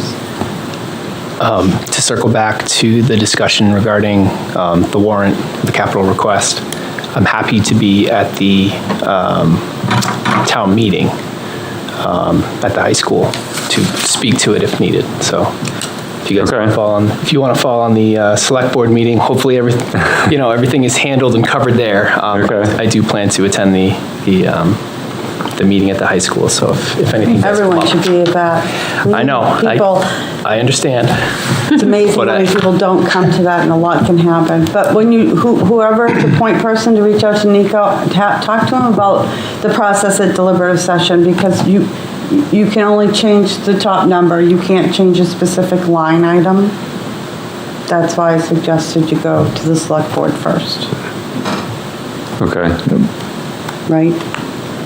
Right. Okay. I don't want to... So in deliberative session, a member from the public, it's when an article is being discussed, a member of the public cannot get up and change that article, but they can make other amendments to it. They can't change the financial component of that article. They can't get up and change your line items. Right. Right. It doesn't necessarily, it's a little hard to think about with the conservation fund, but say you had it doesn't matter.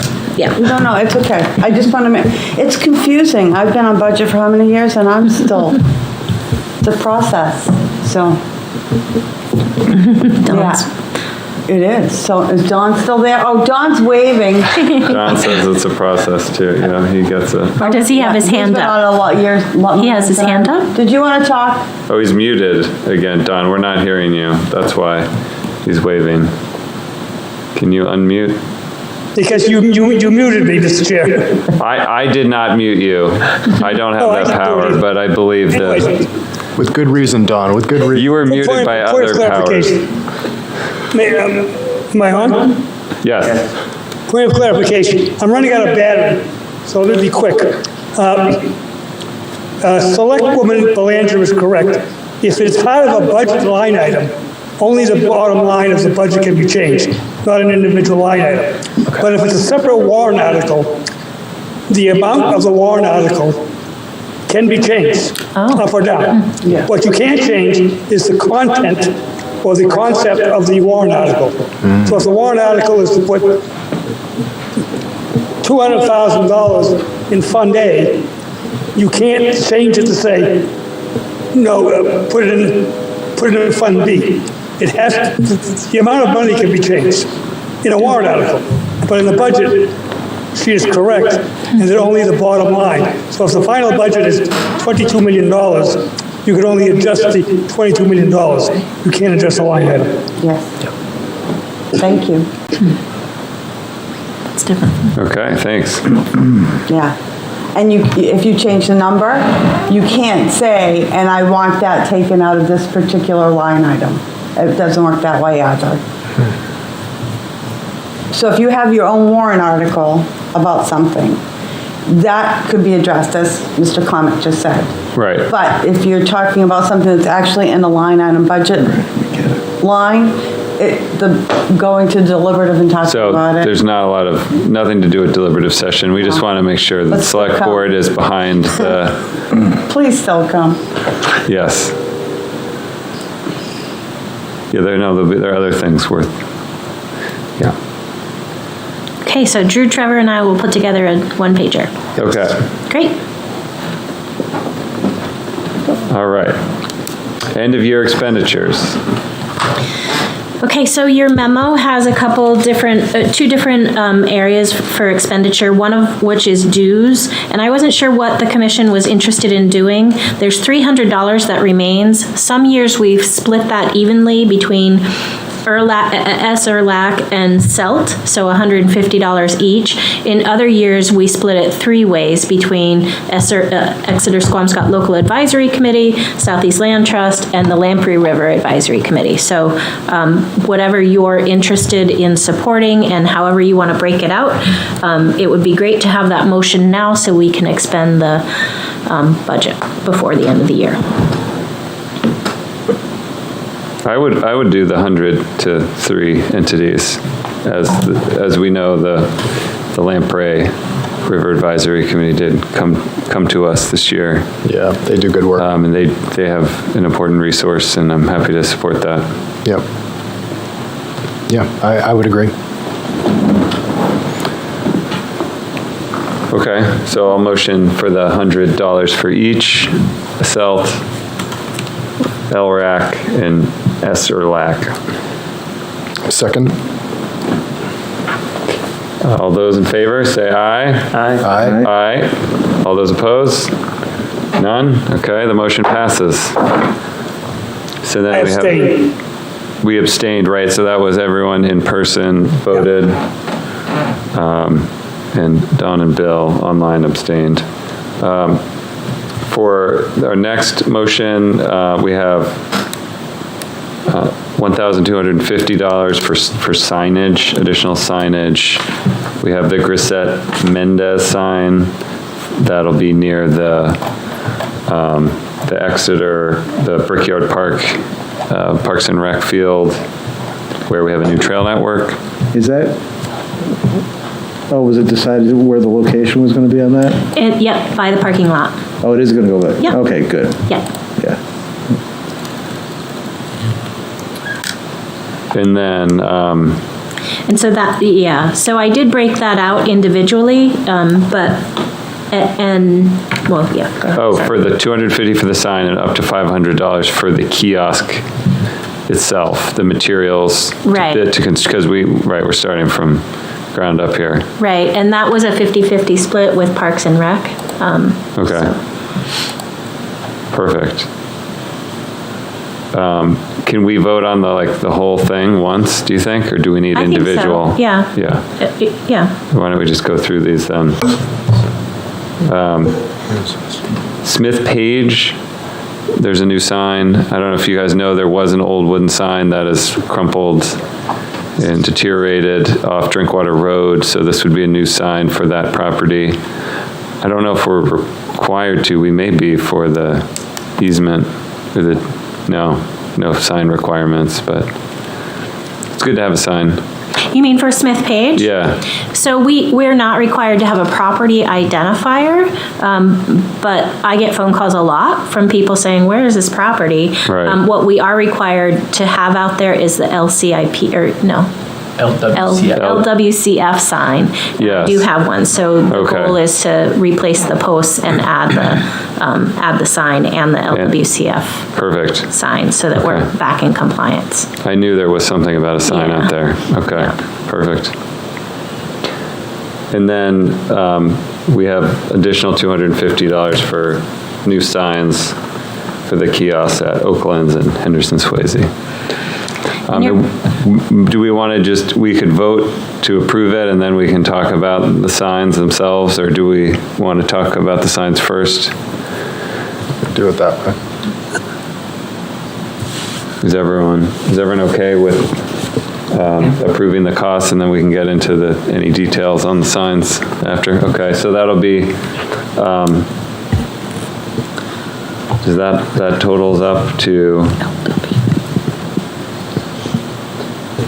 it looks like your math, should we do 1,500 total for all of the signs? Or are we only doing 250 for the kiosk? No, it's my poor math. Okay, all right. So we're gonna. Sorry about that. And we have, I think, do we have You do. What is this gonna come, this is gonna come out of the conservation land management line item of the conservation budget. Okay, so Town allocated. So I'll motion we approve the $1,500 for signs and a kiosk out of conservation land management. Second. Okay, all those in favor, say aye. Aye. Thank you very much. All those opposed? None. The motion passes. Okay. So we've approved the signs. Do we want to go, they're in the packet, so let's spend a minute going through the signs. People, I'm running out of juice on my battery, so I'm gonna sign off now.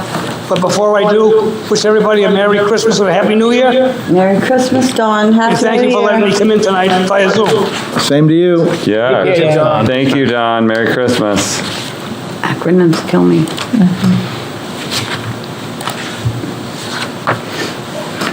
So for the Brickyard Park sign, it's on page 29 in the packet, for those of you following along. So the sign's going to be at the parking area. Do we want to add a "You Are Here"? I think the other signs have a "You Are Here." It's such a small trail. Yeah, you might not need it.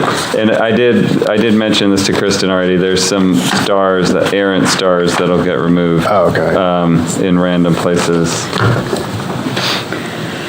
Yeah, maybe we don't even need that because you're in the parking lot with the big P. Right. I think that makes sense where you are.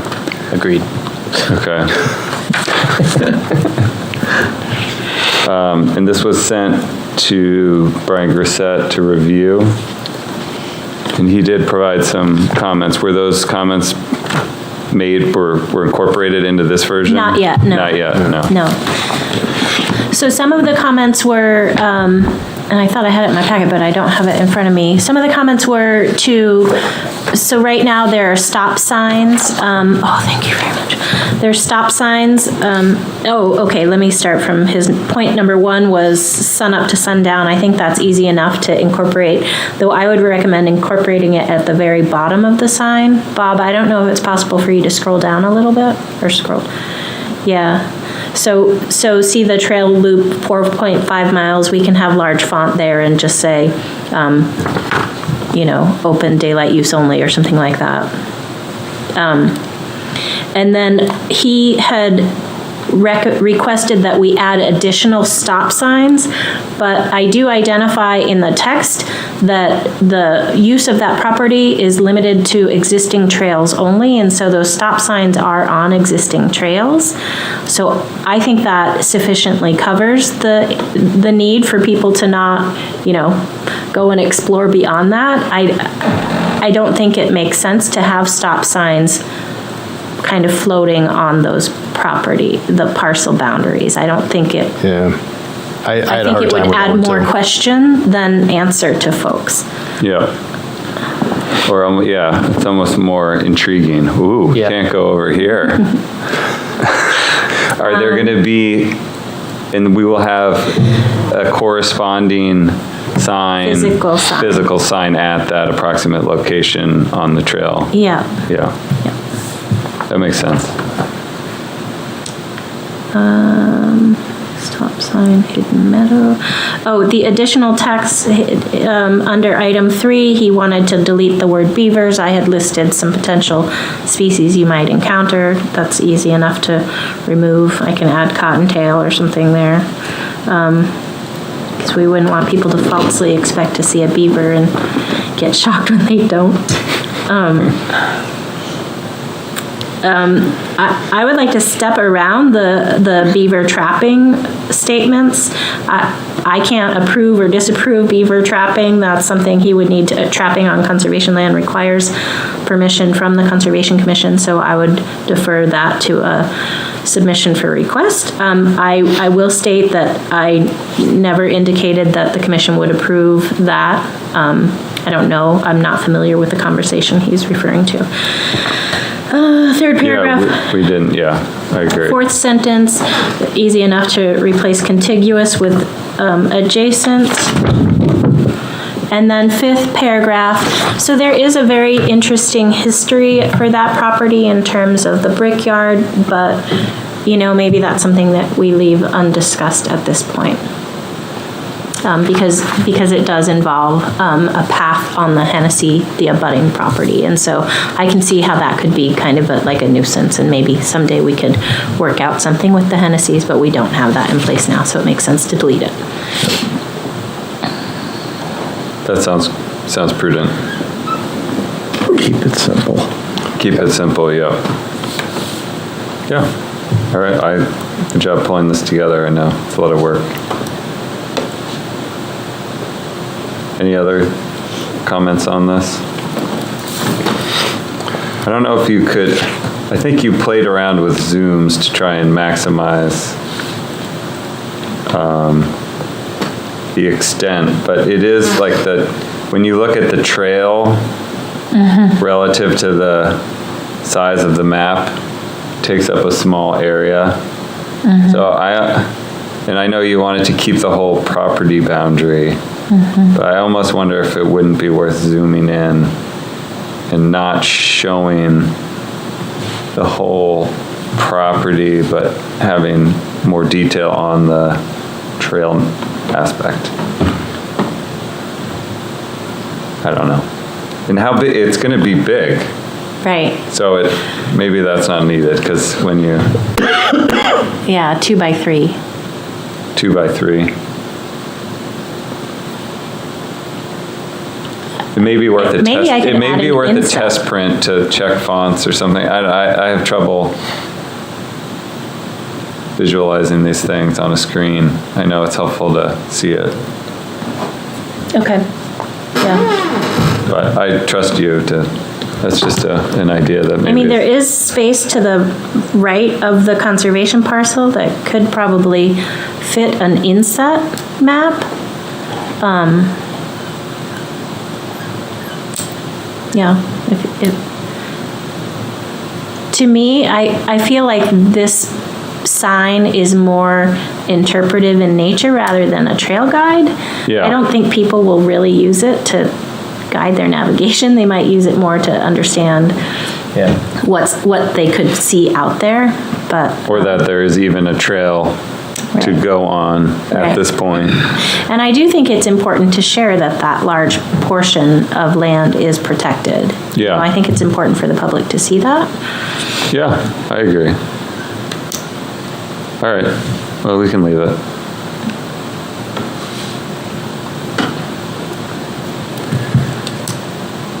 Okay. The Smith page, that looks like what it used to look like, It used to be wooden. but wood, yeah, it was wood, but Yeah. it had a similar feel, so I'm good with that. Yep. Oaklands and Henderson Swayze.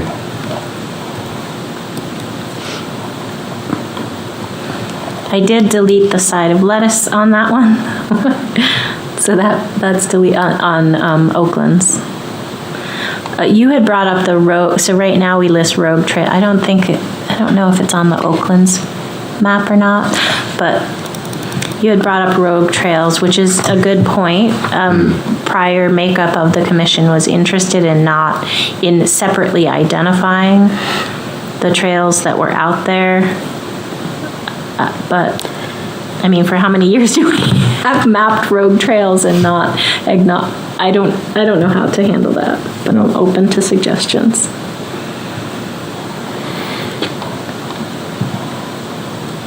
Yeah, I don't think there's a great answer for it.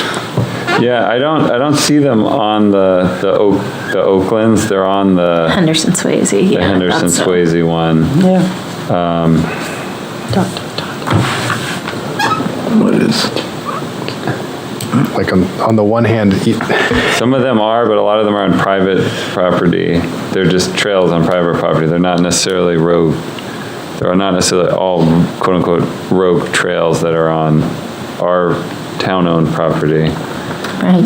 But they might be connectors from our trail network to private property. Henderson Swayze, it's probably been a good, and the town-owned portion of Henderson Swayze, well, I guess that's redundant, but I don't think there's been a rogue trail that's gone in there now for at least 3 or 4 years.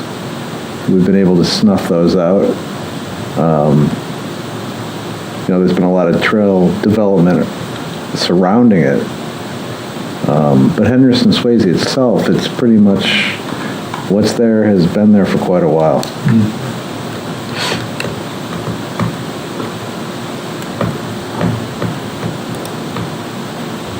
Yeah. I could put other trail. Yeah, maybe just put other.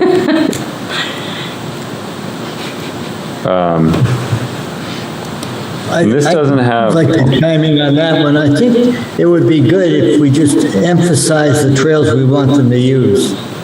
Leave the road trails minimal, if at all. I think it is important Sorry, Bill. Go ahead. I was just going to say, I think it is important to have them on the map.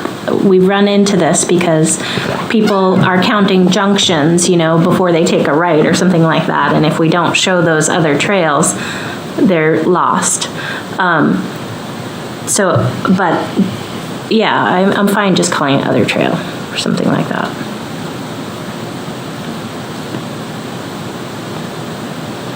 And I did emphasize on these new signs, I brought up the open street map and I highlighted that so that hopefully people use that as their navigation tool over, a printed map or something like that.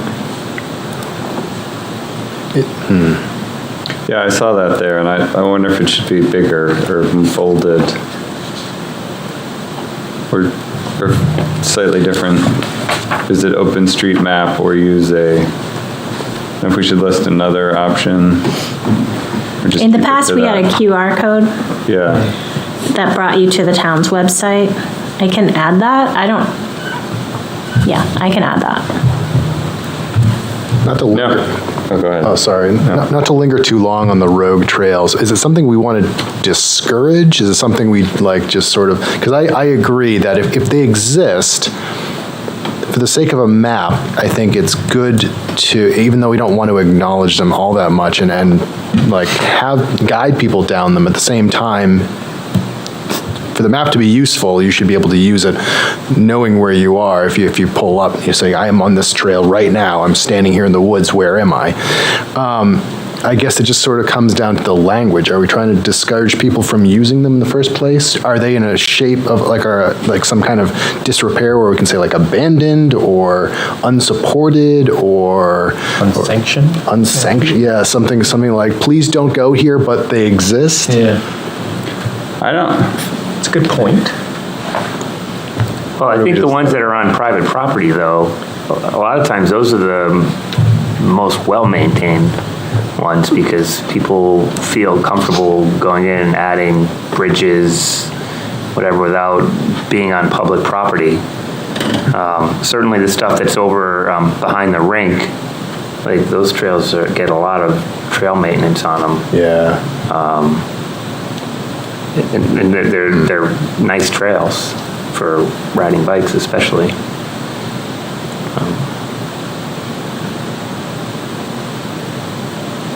I don't think whatever we put on this map is going to influence the trail situation much, to be honest, because the users of this trail aren't going to be like, aha, there's a trail there. I don't think so. I mean, the use on those trails is all driven by people who are they're mapping on a phone, or they're with somebody who knows the network, or they know the network.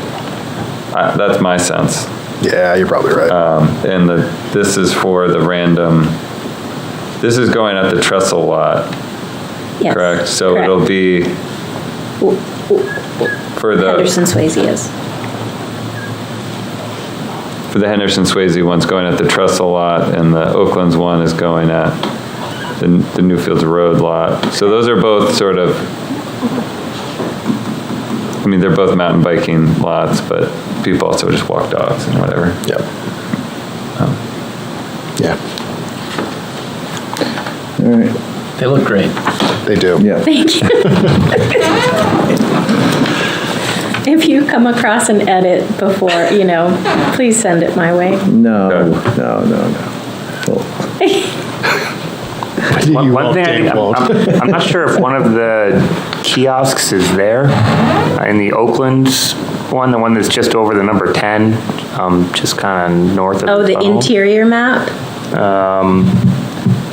There's a little picture, like there's a kiosk on the red loop. Yeah. I'm not sure, I don't think I haven't seen it. Little white sign, it's not there? No, I haven't seen it. Okay. If it is there. But if then we just would add the sign, right? Rather than delete the marker? Okay, yeah, sure. Okay.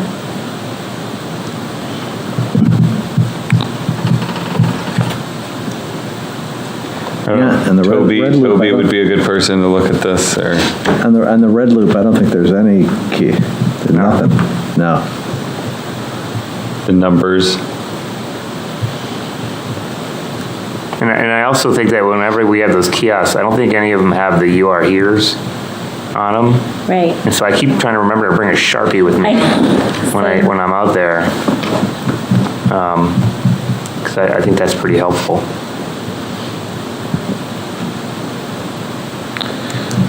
All right. Okay. All right. So, guess those are those. Do we have any other committee reports? Property trails or? So property management, I do have something to mention. As you know, we have a contractor for Rains Farm, Rains Barn for the repairs, who's ready to go. I just had the contract signed by Nico actually yesterday, and the contractor will sign it tomorrow. So we will officially be under contract for repairs to Rains Barn. Yes. There's still some work going on with L-chip. We had applied to eliminate the portions of the project that exceed our current budget, but because I indicated that I've applied for a grant to achieve those and that we do intend to accomplish them someday, they asked that we identify those instead as phase 2. So we're still in kind of discussions there. But really it's the addition, that's for an interior stairway and the addition of a fire detection system. That's something that we can tack on at the end of the construction project should we get there. So that shouldn't tie up this process. So that's incredibly exciting. Stephen Bedard is ready to actually do some staging now to get some work done before the winter. So wow, great, which is fantastic. So I'm really excited. Wow, what a change! Yep. Yeah, you could tell yourself your 2 months ago self. I really do wish I could have. I will say he's been fantastic to work with. He's incredibly knowledgeable about how to express different components of the project in terms that LCHIP understands, which has been key to getting them on board through this process. And we really just made the right choice for a contractor here. So you also stuck with it like crazy and found a way. So yeah, thank you. Sure. Outreach events. I don't have anything on trails unless you guys do. No. Outreach events. We typically tend to plan a full moon snowshoe. So I was going to bring that up. Yes. Let's do it. We usually do it in February. Mm-hmm. So. It's February 5th. What about March? Would it make sense to not plan it so far out? Like, if you had like a 2-week lead time, would that be not enough time? But plan it for snow.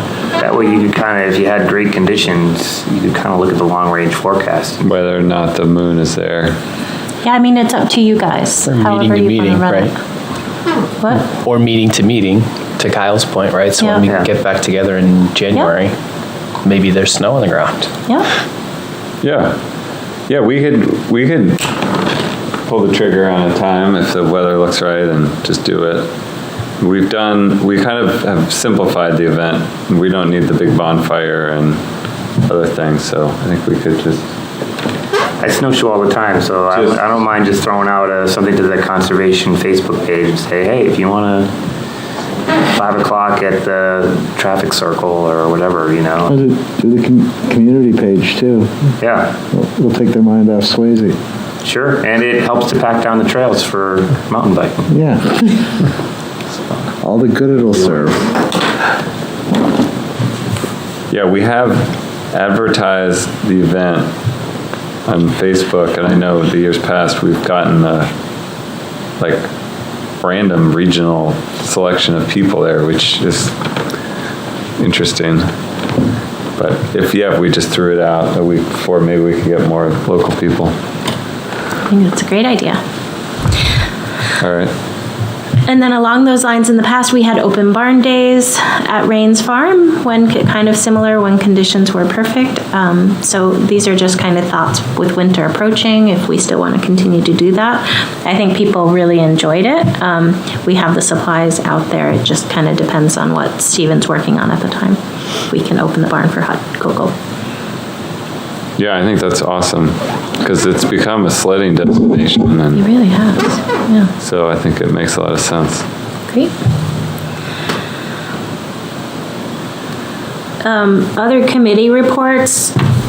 I don't want to spend too much time on this. I'm happy to talk separately if you want. The Sustainability Committee, the third reading of the single-use plastics policy is scheduled for the select board meeting this coming Monday. And so we have been meeting with a variety of different groups who have been expressing some concerns about the cost impacts to bottom lines, to the impact to vendors, the impact to Parks and Rec, and we've tried to work out some scenarios. So I frankly don't know how this policy will go forward, but it's out there, and that's our game plan. So I think that, we've worked really hard to pull together some products, to source some options, and so it's just all about, putting the information there for the select board to make a decision.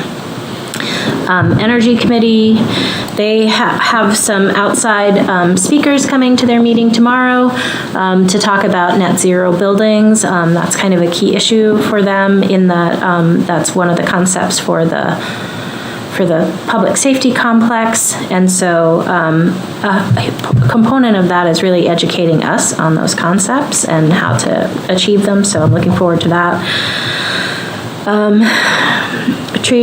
Yeah, so that's good enough for now. And then I did want to mention, and maybe I should say this for other business, but it makes sense here.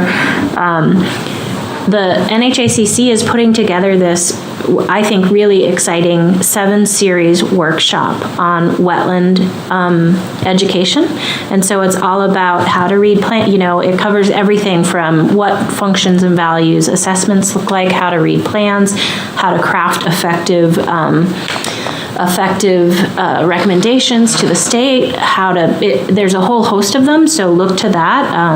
It's free, you're not committed to attend all 7 sessions, though it's recommended. Of the 7, 2 will be in person. And I think, I just read through the plan this afternoon and I was blown away by what you could, I want to attend this training, it sounds amazing, so look for that, yeah. I think that's it. Great. That sounds awesome. Yeah. And it's going to be is it going to be a recorded web module? Yeah, so the concept is, so it's 5 Zoom or virtual meetings that will be recorded so that those can be watched anytime, and then 2 in-person sessions, and then in future years, they'll just you can watch the recording for the 5 virtual components and then attend in person. So they'll just repeat the 2 in-person. I didn't say that very well. Yeah, no, every year they'll repeat the in-person workshops. A long day. Are they going to be around here? So it will be at various places around the state. So I think it'll yes. still be in New Hampshire or? Yep. I think the in-person session they're targeting Pembroke Concord area, but I'm not positive. Very cool.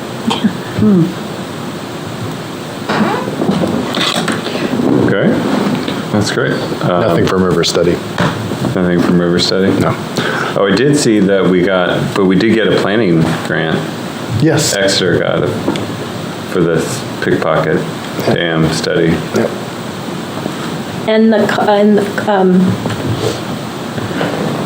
Exeter Reservoir. Oh, and the Exeter Reservoir. Yes. Oh, we got that too. Drinking water Yes. reservoir, yeah. Excellent. All right, so the minutes, I did review them. I didn't see any updates. I don't know, does anyone have any edits? Okay, I'll motion we approve the minutes from November. Oh, actually. Those are seconded. Any last minute additions? Yeah, wait a second.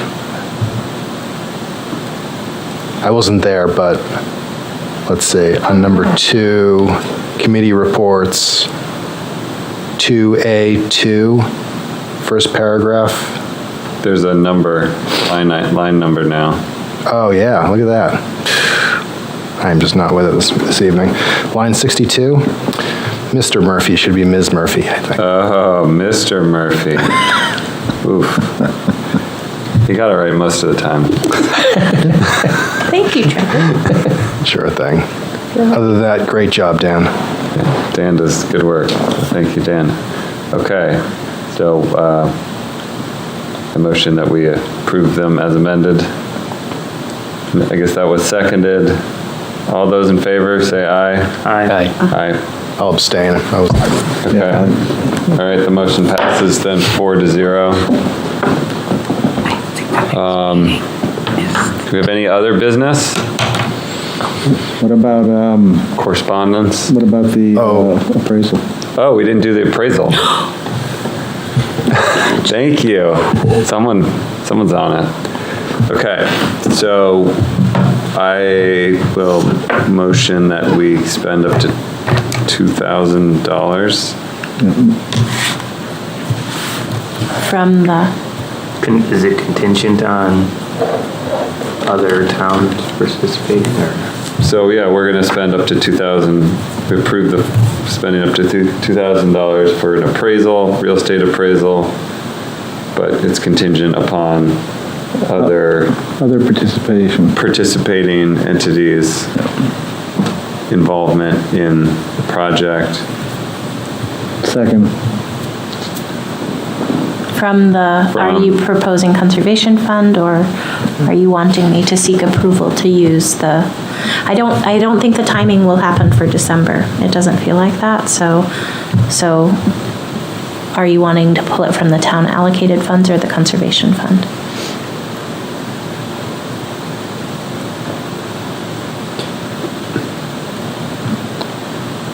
What's the difference? So the conservation fund doesn't lapse every year. The town allocated budget does. What would you recommend? I would recommend the conservation fund just because it's so early in the year, you're not sure what your expenses will be for the year. And it may be reimbursable. Right. So. And that's a qualified use for those funds. Yeah, that's where I was going to go. And we have the money there. So we're going to do up to $2,000 as motioned and from the conservation fund for that appraisal, contingent upon other parties. I'll still second that. Okay. All those in favor? Aye. Aye. All those opposed? That's 0, so that's 5-0. That passes. Okay. Good job. Anything else? I'm glad we caught that. Our next meeting is going to be in the new year.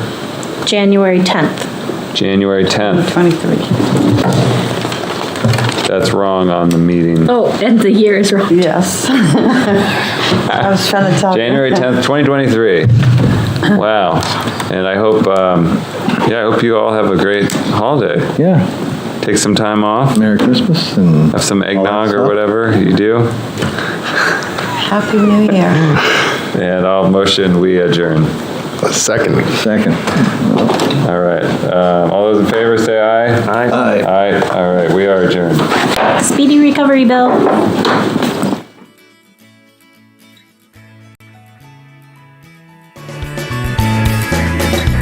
Thank you for tuning in to Exeter TV. Exeter TV is the town's public and government access channels, available on Comcast channels 98 and 22. Channel 98 is your channel. If you have an idea for a program, want to host your own talk show, or submit a film, we're here to get your content on television. On Channel 22, we bring you live and replay coverage of government meetings and other town updates. A third channel, Blue Hawk Media, is operated by SAU 16 and can be found on Channel 13, with all your school sports, events, and meetings. You can watch Exeter TV online at exeternh.tv, Apple TV, and on Roku. Find us on social media for extra content. Subscribe to our YouTube channel and hit the bell to get notified about live streams and new content. Tune in to our platforms every other Friday to watch the Exeter Biweekly Report with recaps of recent events, updates from town departments, and messages from nonprofits in your area. If you head to our website, exeternh.tv, we invite you to sign up to our newsletter to receive monthly updates about new content, upcoming meetings, and more. We'd like to thank you for taking the time to watch Exeter TV and hope that you tune in to our other content as well.